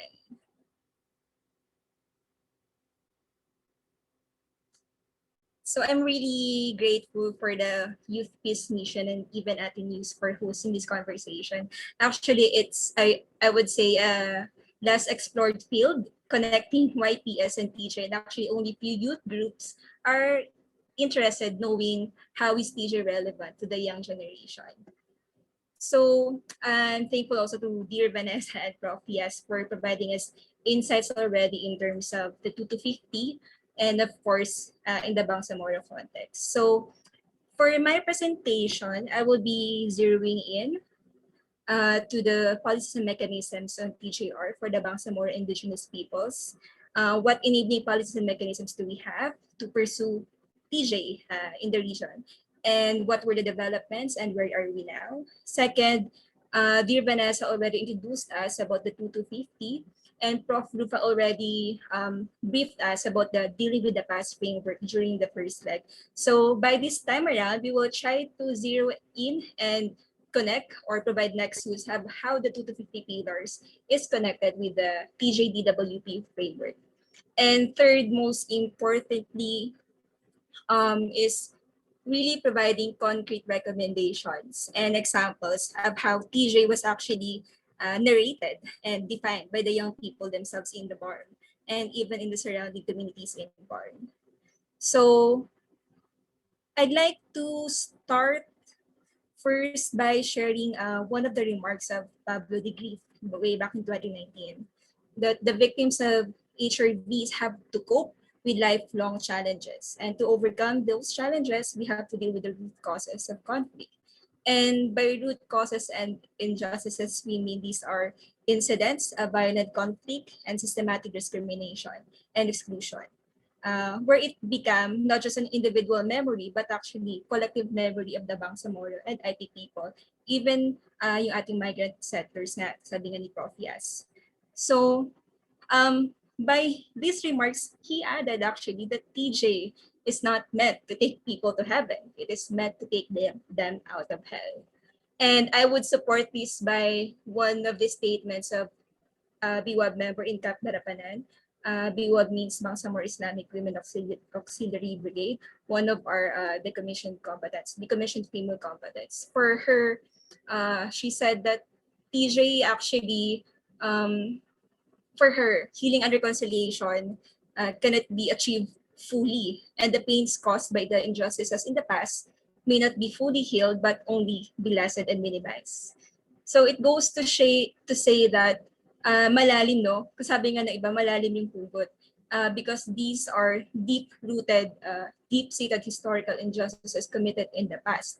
And from OPAP's side, it's an attempt to actually also put the young people at the table, not just in terms of peace building, but directing them sa formal process, not in terms of teaching.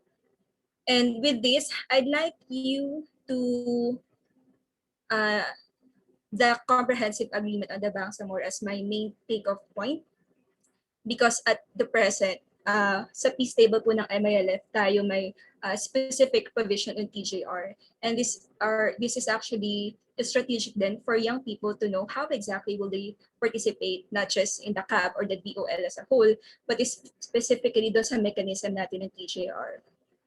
So in the language of the CAB, and for those who don't know yet, this agreement is historic at the same time, a significant point in the Bangsamoro peace process. Kasi after 17 years of negotiation between the GPH and MLF, we finally have this landmark document in pushing forward for the normalization nga, yung sabi ni Director Vanessa kanina, and really transforming these communities into peaceful communities. At present, as you can see, the CAB composes of two components, the political and the normalization track. At the political track at present, we already have the BARM established in 2019, and of course, preceded by the Bangsamoro Transition Authority. Ongoing deliberations are being made in terms of the Bangsamoro or the BARM extension of election. At the normalization track, as what Dear Vanessa have already discussed earlier, this covers yung itong security, socio-economic, confidence building, and of course the TJR. It talks about decommissioning or laying down of firearms ng ating MLF fighters and their weapons. It also talks about dismantling of private armed groups. And of course, yung transformation ng ating 6 previously acknowledged MILF camps, or ito po yung mga strongholds ng ating MLF forces. These are in Maguindanao, that's camps Abubakar, Umar, and Badre. In North Cotabato, we have the Camp Nahamuda. And of course, in Lanao, we have the camps Bilal and Mushra. So let's now try to zero in pagdating sa TJR. No? And actually, it goes to say na yung usapin ng TJR did not actually come out of nowhere. It was a product of series of peace negotiations. And more importantly, it's a result of the state's recognition that historical injustices were committed against the Bangsamoro and IT people. So what is TJ in the language of the CAB? It's to address legitimate grievances, meaning ito yung hinanakit ng Bangsamoro IPs and of course the migrant settlers. This includes what? Social exclusion, poverty, unemployment, discrimination and abuses, ethnic dominance, intergroup hatred, and exclusion from, for example, sa ating mga textbooks and when we talk about Philippine history. And of course, legitimate grievances, because these are collectively shared by the people, it causes traumatic experience, and this has historical roots at the same time. But how do we operationalize TJ in the context of this peace agreement? And I'd also like to take the language of the 2 to 50, that it doesn't just talk about participation of young people in peace building general, pero it became purposive also in determining their areas of participation in terms of implementation of peace agreements. So this is also one way of us really putting emphasis and concretizing what will ano yung contributions nila. And further, the TGR extends beyond the 6 acknowledged MI camps and BARM communities, like I have said before, because, for example, we have initially engaged Manili in North Cotabato and Palimbang Sultan Kudarat that are not necessarily part of the BARM, but also experienced massive atrocities and massive human rights violations in the past. So TJ does not, just because it's part of the CAB, it means limited lang po tayo dun sa Bangsamoro territories. But we try to also recognize the collective memory of other Bangsamoro people in other communities. Why is it the heart and soul of the normalization process? Because as you can see, yung 3 aspects natin dyan, yung security, socio-economic, and confidence building, cannot be sustained, no?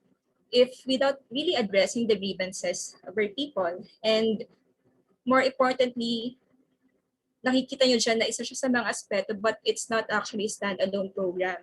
We also try to embed TJ as a principle and the process in the whole CAB. And meaning, we ensure, for example, in the decommissioning of the combatants, we ensure na youth-sensitive. We have also youth-sensitive deliveries, packages, and age-specific. And of course, yung differential needs ng kababaihan, for example.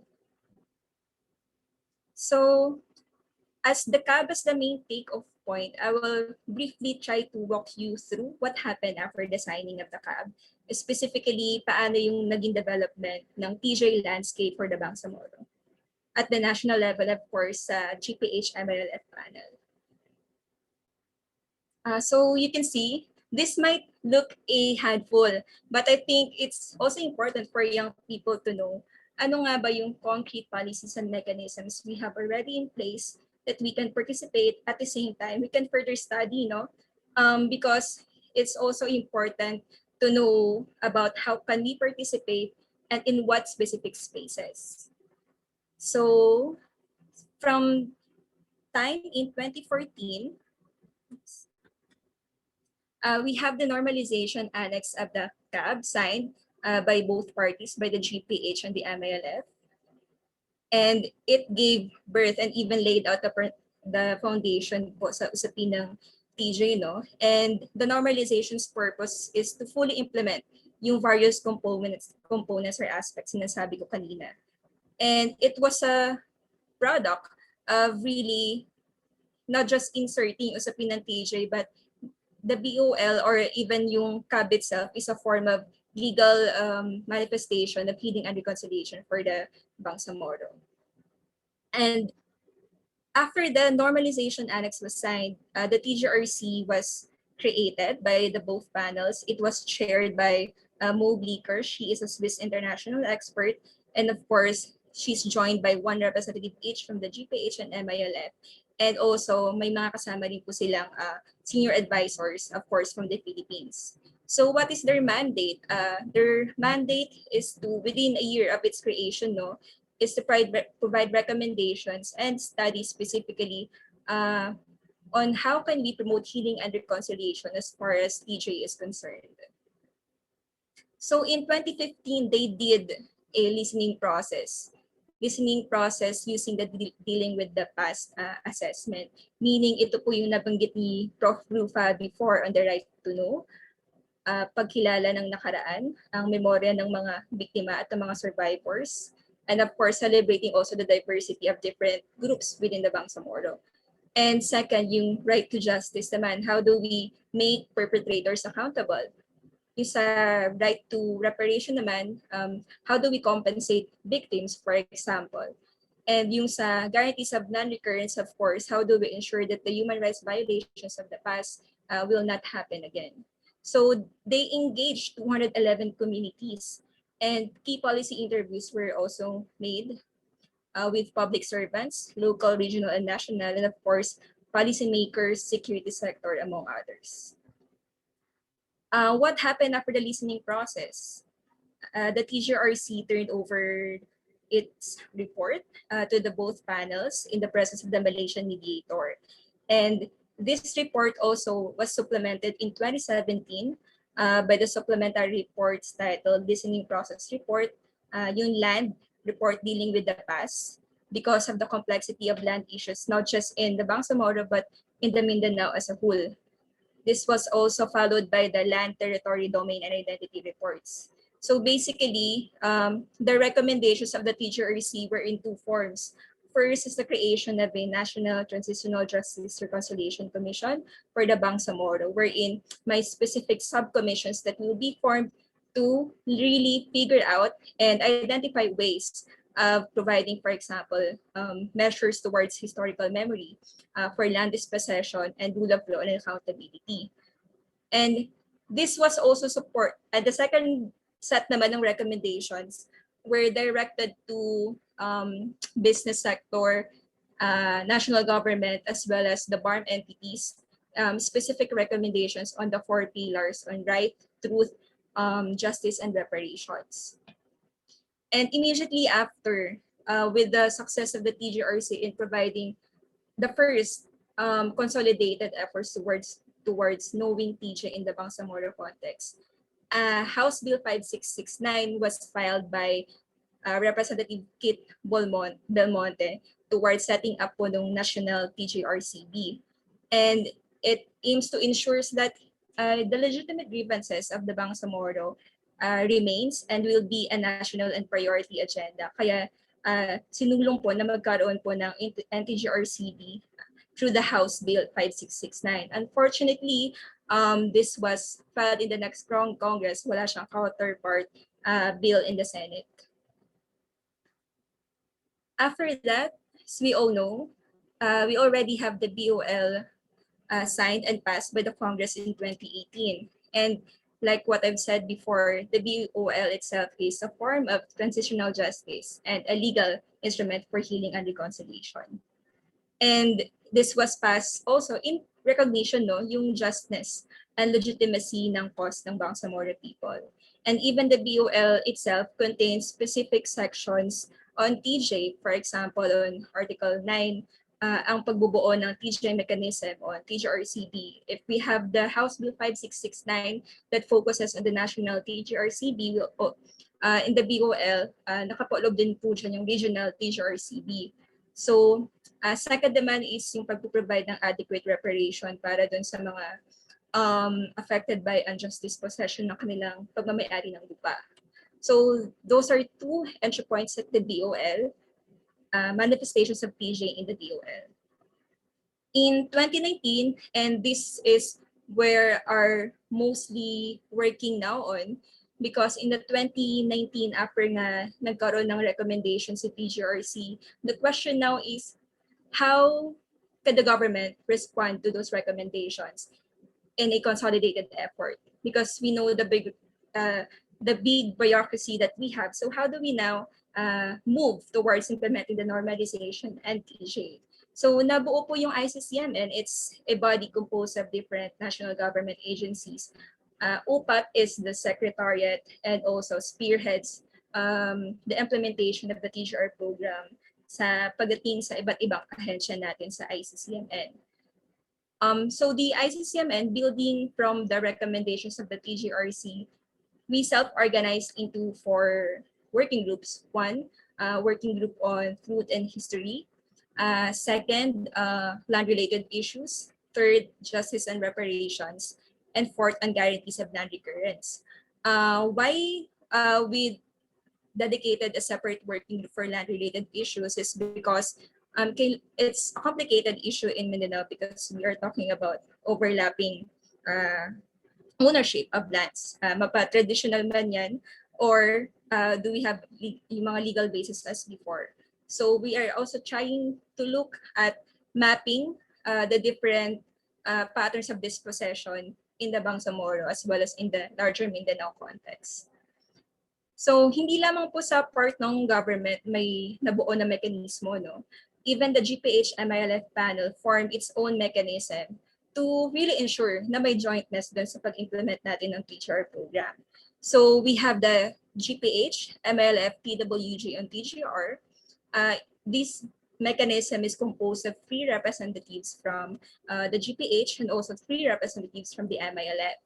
And from the MILF side, they are represented by per geographical location. So one focuses or is assigned to Lanao, and the other one is assigned to Central Mindanao. Other one is on sa island provinces.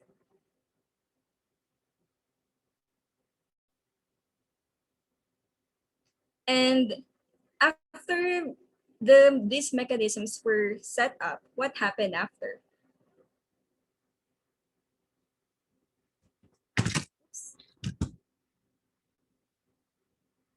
Oh.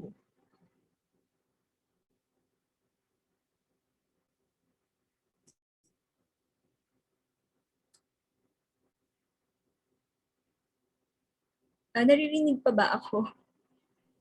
Yes po. Sorry, yung laptop ko nag-hang. Okay.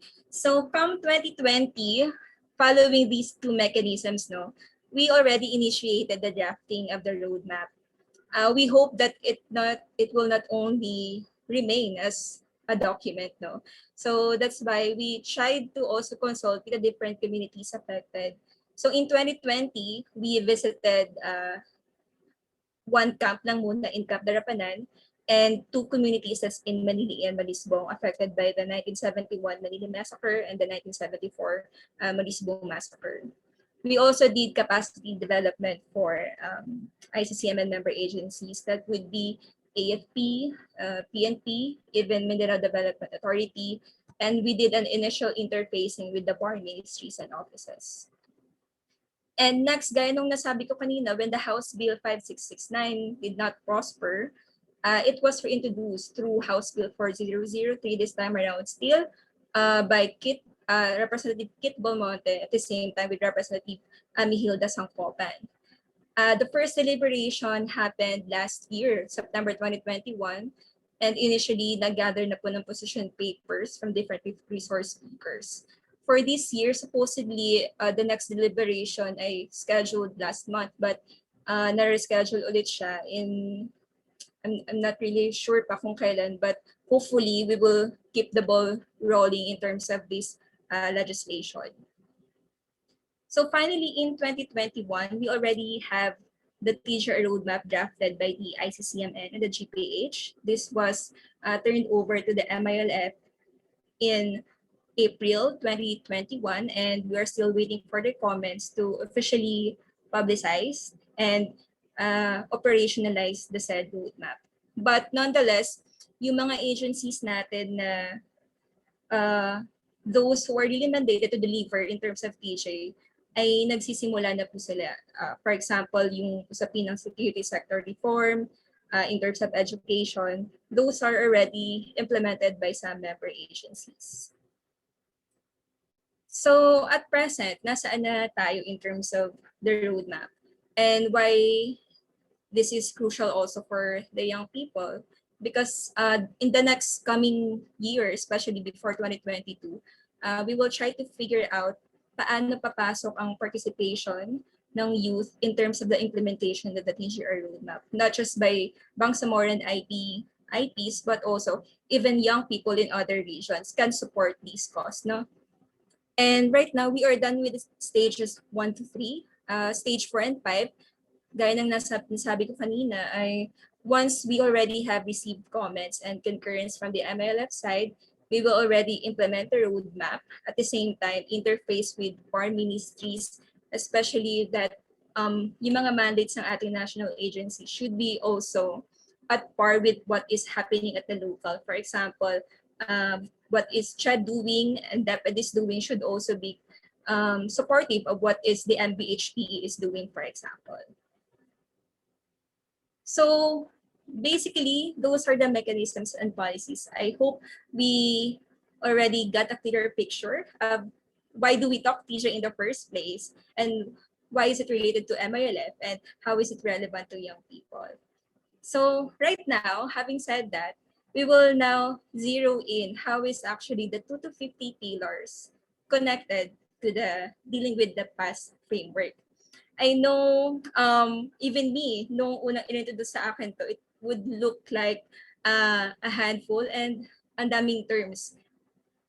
But it's really showing us that the framework is, although it might look intimidating, but in simplest terms, kung may sisimple pa na terms in terms of TJ, is that we are also trying to look at how the armed conflict left the Bangsamoro society devastated. And the question is now, how do we proceed towards healing and reconciliation? Or how do we proceed towards moving from massive widespread violence and massive human rights violations into what we call reconciliating or may social cohesion na society? So if we're trying to look back yung sa present ni Prof. Rufa, is that the framework focuses on 4 pillars. That's right to know, justice, reparation, and guarantee of non-recurrence. These are actually mutually reinforcing, and it's victim and perpetrator centered. Why? Because the framework is trying also to provide measures on addressing yung needs ng victims and survivors and ensure na yung perpetrators are held accountable. So para mas madali nating maintindihan, what exactly are these 4 pillars? So for the right to know, for example, that would be truth-seeking. Sino yung mga biktima dati? Hindi lamang sino sila, pero ano-ano yung mga iba't ibang komunidad na nakaranas ng paghihirap o human rights violations such as genocide. ethnic cleansing, mga ganun, no? Especially during the martial law era. It's also talking about not just massacres, no, but it's also a celebration ng diversity and culture of the different people in BARM and in Mindanao. It also talks about history and how do we portray the Bangsamoro and indigenous peoples in our textbooks. Does academe or young people also in Luzon and Visayas understand the Mindanao region, for example? For the right to justice, accountability, paano natin i-prosecute, for example, those who committed rape to those victims, gender violence. And dyan din yung papasok yung amnesty natin for decommissioned combatants, including young decommissioned combatants. For the GNR, papasok din dyan ng peace education, gayang nabanggit. And peace education, not just yung locally led, but of course, meron din po tayong Executive Order 570 that's headed by UPAP and DepEd na ensure that peace ed is actually taught and mainstream in our schools. And papasok din po dyan yung security sector reform. Paano ba yung human rights-based approach ng ating kasundaluhan at kapulisan? For the right to reparation naman, gano'n nabanggit ko kanina, how do we repair the wounds? Do we provide monetary compensation gaya nung ginawa na ang Human Rights Victims Claims Board sa mga biktima ng martial law? Or do we provide memorialization as a form of collective reparation? For example, rehabilitating yung mga nasirang mosques and helping the community to rebuild their establishments, for example. So, itong mga terms ito na nasa labas ng inner circle are actually long-term goals. Rule of law, no impunity, prevention, conflict transformation, and reconciliation. Gaya ng nabanggit ko kanina, the 4 pillars are mutually reinforcing, that these are also considered as preconditions towards achieving conflict transformation and reconciliation. And nawala na yung arrow dyan, but the 4 pillars should be interconnected. And the measures that will be established are also not just preconditions, but critical factors in striving to prevent non-recurrence or to prevent recurrence of violent conflict. So kung ating iisipin, TJ is actually not an overnight process because it does not only talk about the victims of communities, it also talks about structural reform. So that's why kung babalik tayo sa CAB timeline natin, TGR is actually considered as among or the only aspect na lalagpas up to beyond 2022 in terms of implementation. So right now, with that framework, where do we now situate the pillars on 2 to 50? And I'm glad dear Vanessa already talked about the pillars kanina. And right now, we will try to locate the pillars. And I'd like to also quote the language of 2 to 50, di ba? And normally, sinasabi nila that there is a tendency for decision makers to talk about youth rather than working with them. So TJ looks into also as form of a TJ measure of involving young people in the process. Of course, we all know participation. Youth should be able to participate in all these measures. For example, on the right to know, ano ang role ng youth in terms of truth-seeking or sa mga inquiries in terms of sa komunidad? How do we help in documenting human rights violations? And not just yun nga, massacres, but also how do we provide stories, for example, creative stories of coexistence, social cohesion, mga ganyan. Those are simple contributions, but yet, pag pinagsama-sama po yun, it is also contributory to the conflict transformation or reconciliation na sinasabi natin. In terms of partnership, and I'd like to emphasize partnership, not just providing financial assistance, but it's also important to capacitate them and, of course, provide logistical and technical support. And one example of this is we already engaged the United Voices for Peace Network. We asked them to translate advocacy materials on TGR into local dialects. That's in Iranun, Maranao, Magindanaon, Tiduray, and Tausug. So it's not just about its participation, at the same time partnership of letting them be involved in the formal process, at the same time directly contributing and contextualizing the TJ framework, for example. And for the protection, gaya ng nabanggit ni Director Vanessa kanina, it's protection not just during the conflict, but in post-conflict times as well. And isa sa mga tinitignan namin dito is that how do we also include yung mga identified MI members natin charged with or convicted with crimes and offenses again to the Bangsamoro armed conflict. Dapat kasama rin sila sa amnestia, no? And of course, in terms of prevention, these are interlocking between RTJ and GNR. One example of this, yung pagbibigay natin ng social protection program for our young people. We already had the CHAD scholarship before for next of kin or mga anak ng ating mga former rebels. And we also had the PhilHealth. Kasama po ang ating youth bilang next of kin ng ating MI and MN members before. In terms of disengagement and reintegration naman, most probably it's about HRV prevention. So how do we provide meaningful reintegration for young people?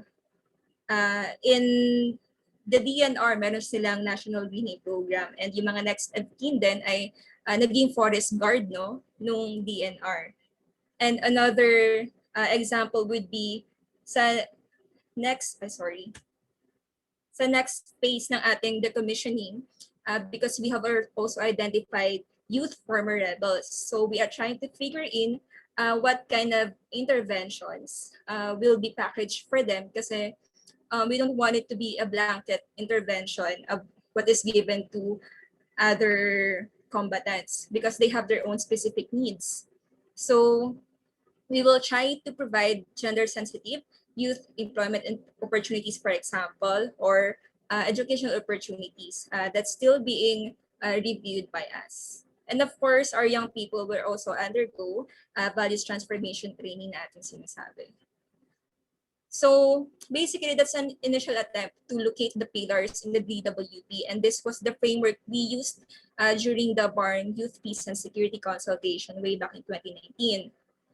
And with that, this slide shows you the different representatives from the BARM territories. It's the first purposive TJ and youth agenda setting in the context of BOL and BARM. And actually, I think we are also among the few countries in Asia or even in other countries na meron na tayong pag-localize ng 2250. And this is important. Why? Because immediately after the BARM and the BARM was formed, binigyan natin ng space ang ating kabataan to really yung nitty-gritty ng BOL pag-aralan nila and what specific agenda can they forward. So for this talk, let me narrow down it to the TJ agenda of the young people. But first, let me just show you the raw inputs from Bangsamoro and IP youth when they were asked first, what to you is a clear example of injustice against the Bangsamoro? Second, provide a brief explanation of why it is an injustice. And third, for you, what are the measures to resolve the injustice you cited? If you will try to look at it, it's actually interesting because they did not only focus on violations on civil and political rights, such as yung massacres nga, diba, which are deemed more obvious, but they also they cited examples on socio-economic and cultural rights, such as discrimination. A few were clearly related to the past, such as the Jabida massacre, but there were also contemporary issues such as the Marawi siege. So this is actually, I think, the first that we attempted to gather what is historical injustice for the young people. And on the next slide, they also provided us specific agenda on how they can move forward the TGRC recommendations. Um, Mostly on the Bangsamoro historical memory, their role would be revolving around documentation, researches, and also as advocates of what do we mean by, or what is the collective memory of victims, at the same time, who are the Bangsamoro. Mas yun yung focus nila in terms of advocating and really informing other people who are them versus those common stereotypes and common narratives of Bangsamoro, especially for Luzon and Visayas. For the promotion of accountability and rule of law, it's actually in support to the BHRC as well, yung ating pag-strengthening ng reporting system ng HRBs. The youth is also hopeful na kasama sila not just doon sa monitoring but as well as yung ginagawa ngayon na indexing ng mga human rights violations na ginagawa ng HRBBMC or yung Human Rights Victims Memorialization Commission. And of course, yung last bullet naman, this came out not necessarily out of the context of massive human rights violations, but more of on the perspective of democratization and good governance. But nonetheless, it's also important to explore yung youth perspective natin on moral governance and how it contributes to guarantees of non-recurrence. And lastly, in terms of healing and reconciliation, this revolves around socioeconomic programs at the same time, capacity development and meaningful reintegration of, for example, radicalized extremist groups, vulnerable sectors, and not just providing interventions for them, but actually listening to them. So that's what UPAP has already started through SHAPE, I believe. And last is the transparent and inclusive development programs. So the agenda was actually turned over after to the Bangsamoro Youth Commission in 2019. And one of the ways forward then was inadapt po yung ating YPS agenda in the Bangsamoro Youth Transition Plan and Agenda, wherein merong specific action point po sa TJ. So kung isa-situate ni Bangsamoro Youth yung role niya on TJ, in terms at the policy level, makikita po na natin ito sa BYTPA. But of course, the question is now, is how do we ensure implementation of those action points identified? So right now, ito po yung ating mga prospects on how do we ensure that our TJ agenda and process is inclusive of the youth, responsive, and sensitive. And first, I'd like to highlight is how do we ensure, kasi most commonly, the framework as we observe is commonly framed sa sinasabi nga nila, the old and the wise. So it's also interesting to look at how is TJ being framed by the Bangsamoran IP. Of course, we already have it during the BARM YPS, but we understand that the context of the young people are also dynamic. So we need to take into account how they view TJDWP. And second, that's already mentioned. And third, it's in terms of government institutions with mandates in terms of youth.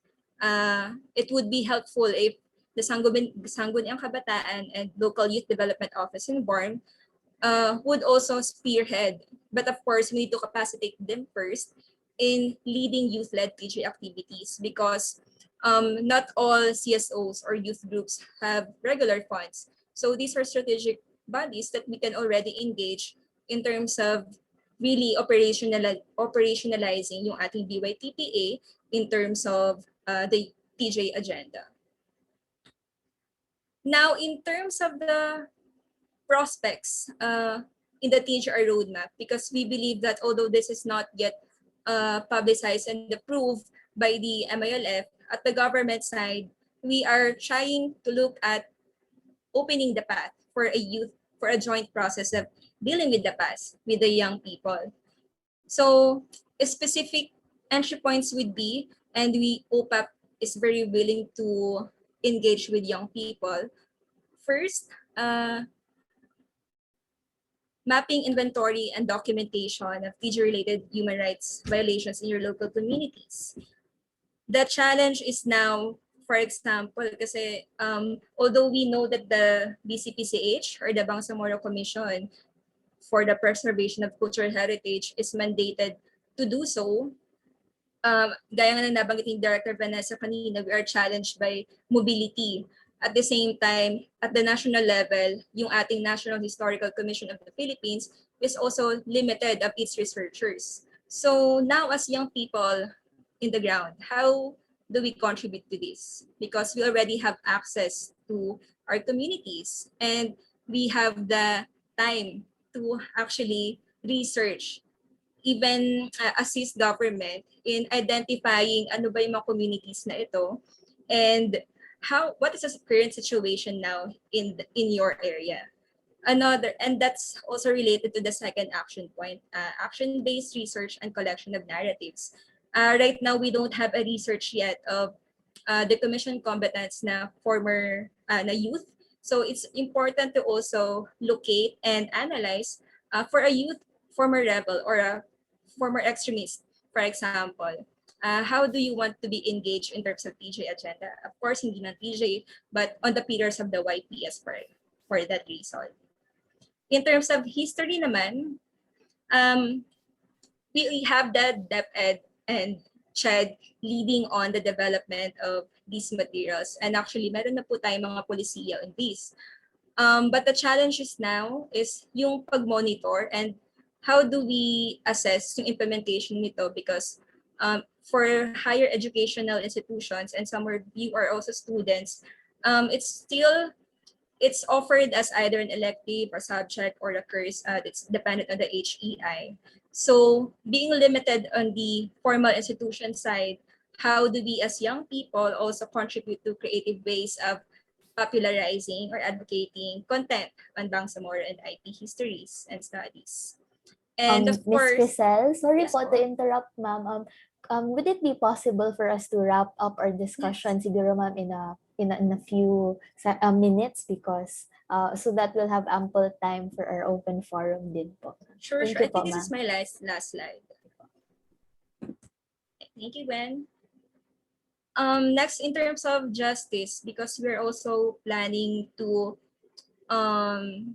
we are studying yet for the possibility of establishing a teacher jurisdiction court, meaning a dedicated court to study HRBs in the past. Because we know kapag nilagay natin siya sa regular courts, it would take time because of the different cases that the DOJ has to study. So for the youth in the legal field and those interested alike, you can also push for your recommendations. Would it be feasible, and what would be the benefits or repercussions of any if we have this TG jurisdiction court? In terms of reparations naman, it's also important to highlight in our planned community-based reparations program for communities affected by mass atrocities and HRVs, that it should also include age-appropriate and youth-friendly services. For example, employment, education, and other vocational training, for example. The same goes with the intervention for youth decommissioned combatants. And lastly, in terms of GNR, we all know, we are aware, and this is the most vibrant contribution ng Bangsamoro youth in terms of peace education. And lastly, in connection to Director Vanessa, is we wanted to see not YPS that is inclusive but TJ specific action point. And of course, I hope it will not limit us, and we will not, hindi tayo maghihintay na magkaroon ng YPS pa bago tayo mag-initiate ng ating kanya-kanyang programs for young people. So that's for the prospects. And actually, this is the last slide, Gwen. And some notes from the field, and I would focus on the last bullet. It's from a Bangsamoro youth leader, and he says, let the youth be the co-owners, not just participants, beneficiaries, but also co-owners of the design process and results. And I think we owe it to our young people and even those who committed their youth in pushing for the Bangsamoro peace process. And we hope to engage with you more soon, especially in this coming September. We'll be hosting a dialogue on youth and transitional justice. So that's it. I hope you. Thank you. Thank you. Thank you so much, ma'am. I think it was really a perfect presentation, no, to kind of wrap up the series of discussions that were given by our speakers this afternoon, because it really expounded more what's really happening on the ground in terms of what we're trying to do to get our youth to be more engaged in transitional justice and reconciliation in the BARM. So to keep the conversation going, I think we can now begin our open forum. I already have two questions here in the chat. Siguro we'll just, in the interest of time, entertain at most three questions. So to our other participants, if you have questions, feel free to unmute yourselves later on, or just type it here in our chat box for me to read them for you. For the first two questions, it's from Kuya Ian, and I think either of our speakers here can answer depending on who might be interested to answer the questions. No, so the first question here is, the BTA extension to 2025 seems to be apparent. What do you think will President Duterte highlight in terms of peace and conflict issues in his last SONA, rather, in the weeks to come? And second, given what has been done and what is currently being done on the ground, for example, the establishment of the TJRC, is there still a need for a truth commission? Will there be a large difference with youth engagement if we will have such a commission? Yun lang po. So, who would be interested to start answering these first two questions? I can go ahead. Sige po. That's Ian's question, right?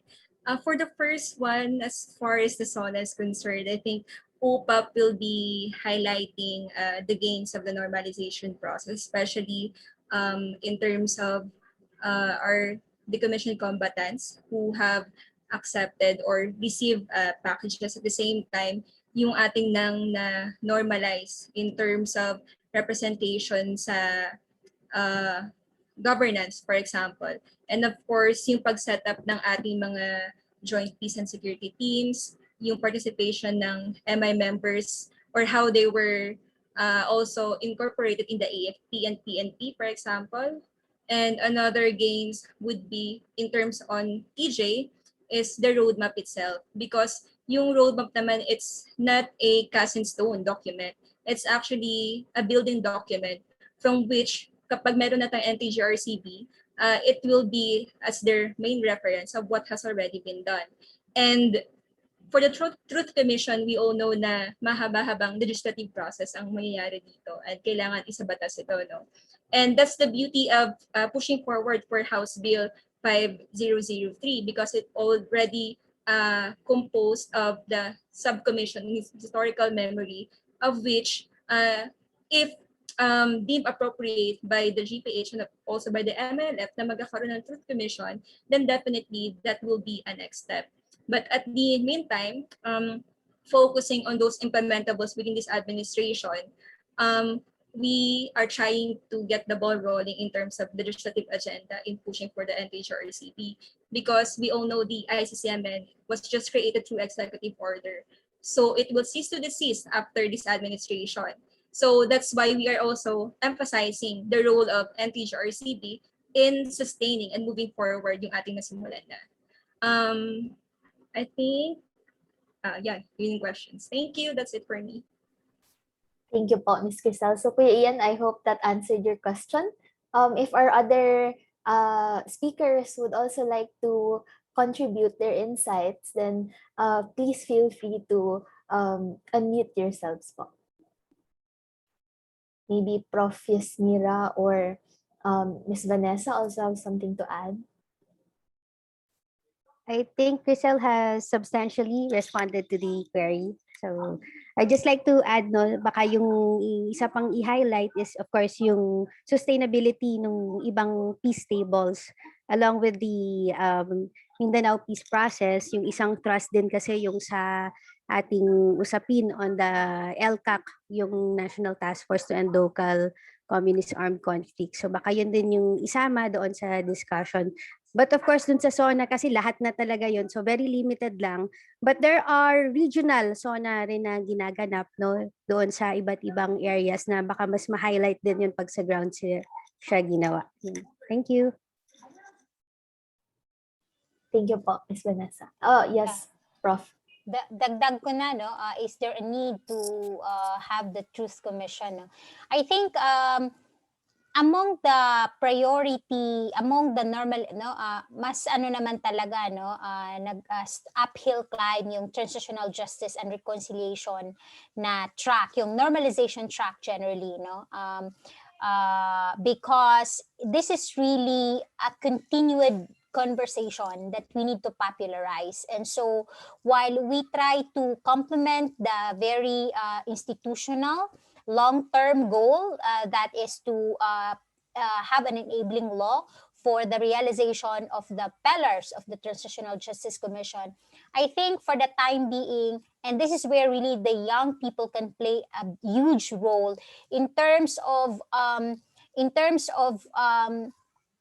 including in their conversation, study circles, social media advocacy, the need to promote diverse narratives, because we need to break that singular narrative that Mindanao is, I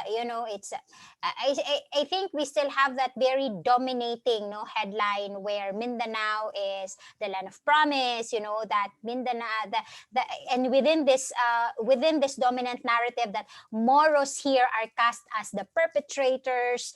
And so I think this is why dealing with the past is still very much hard to like negotiate and talk to, because we still have that, we need to break that kind of prejudice, no, and it takes time, of course, no, and so that's why we need to keep on pushing for community dialogues, and young people can do that because like we can use our social network existing, no, within our own networks to really push for that kind of conversation. Thank you. Thank you for your answer, Prof. How about our other participants? Do we have questions from our participants from ADU, for example? Or maybe Amin also has a question, being a Bangsamoro youth himself.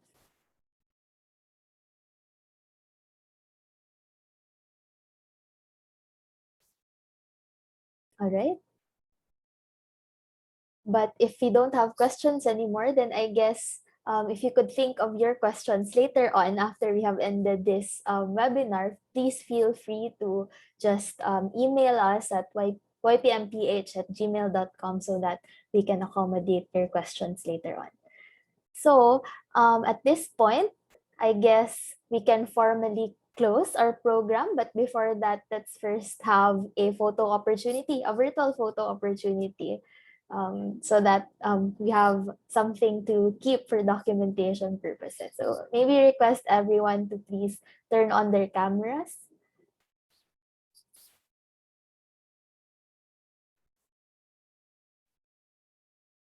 All right.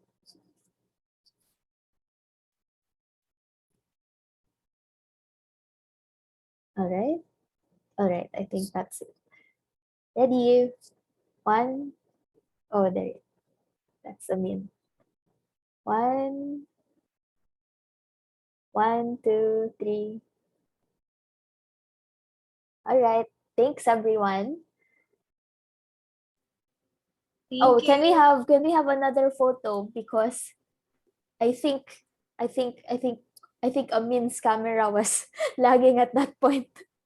Just to make it fair for everyone. All right. Another one. 1, 2, 3. All right. Thank you, everyone. I think that's it for this afternoon's discussion on youth participation in transitional justice and reconciliation in the Bangsamoro region. Please stay tuned for the third installment of our webinar series on 4 years after Marawi siege, lived mobilities among Maranao IDP youth. We look forward to having all of you again in our next webinar. And for more details, please don't forget to like and follow our Facebook and Twitter accounts at for Facebook, Youth Peace Mission and Ate News, and for Twitter at Youth PMPH and at Ate News. So thank you everyone, and it was a very fruitful and intimate discussion with all of you this afternoon. See you in our next webinar. Thank you. Thank you. Thank you, Bye. everyone. Congrats, YPS. Thank you. Shukran. Thank you, everyone. Fran. Thank Si you. Ahmed, if you are in Basilan, we hope to meet you there. Kung nasa Basilan ka ba ngayon. Yes po. I'm in Isabela right now. Yes, we'd love to have you. Yes, we'll coordinate din kasi yung sa August, yun yung efforts for the island provinces din.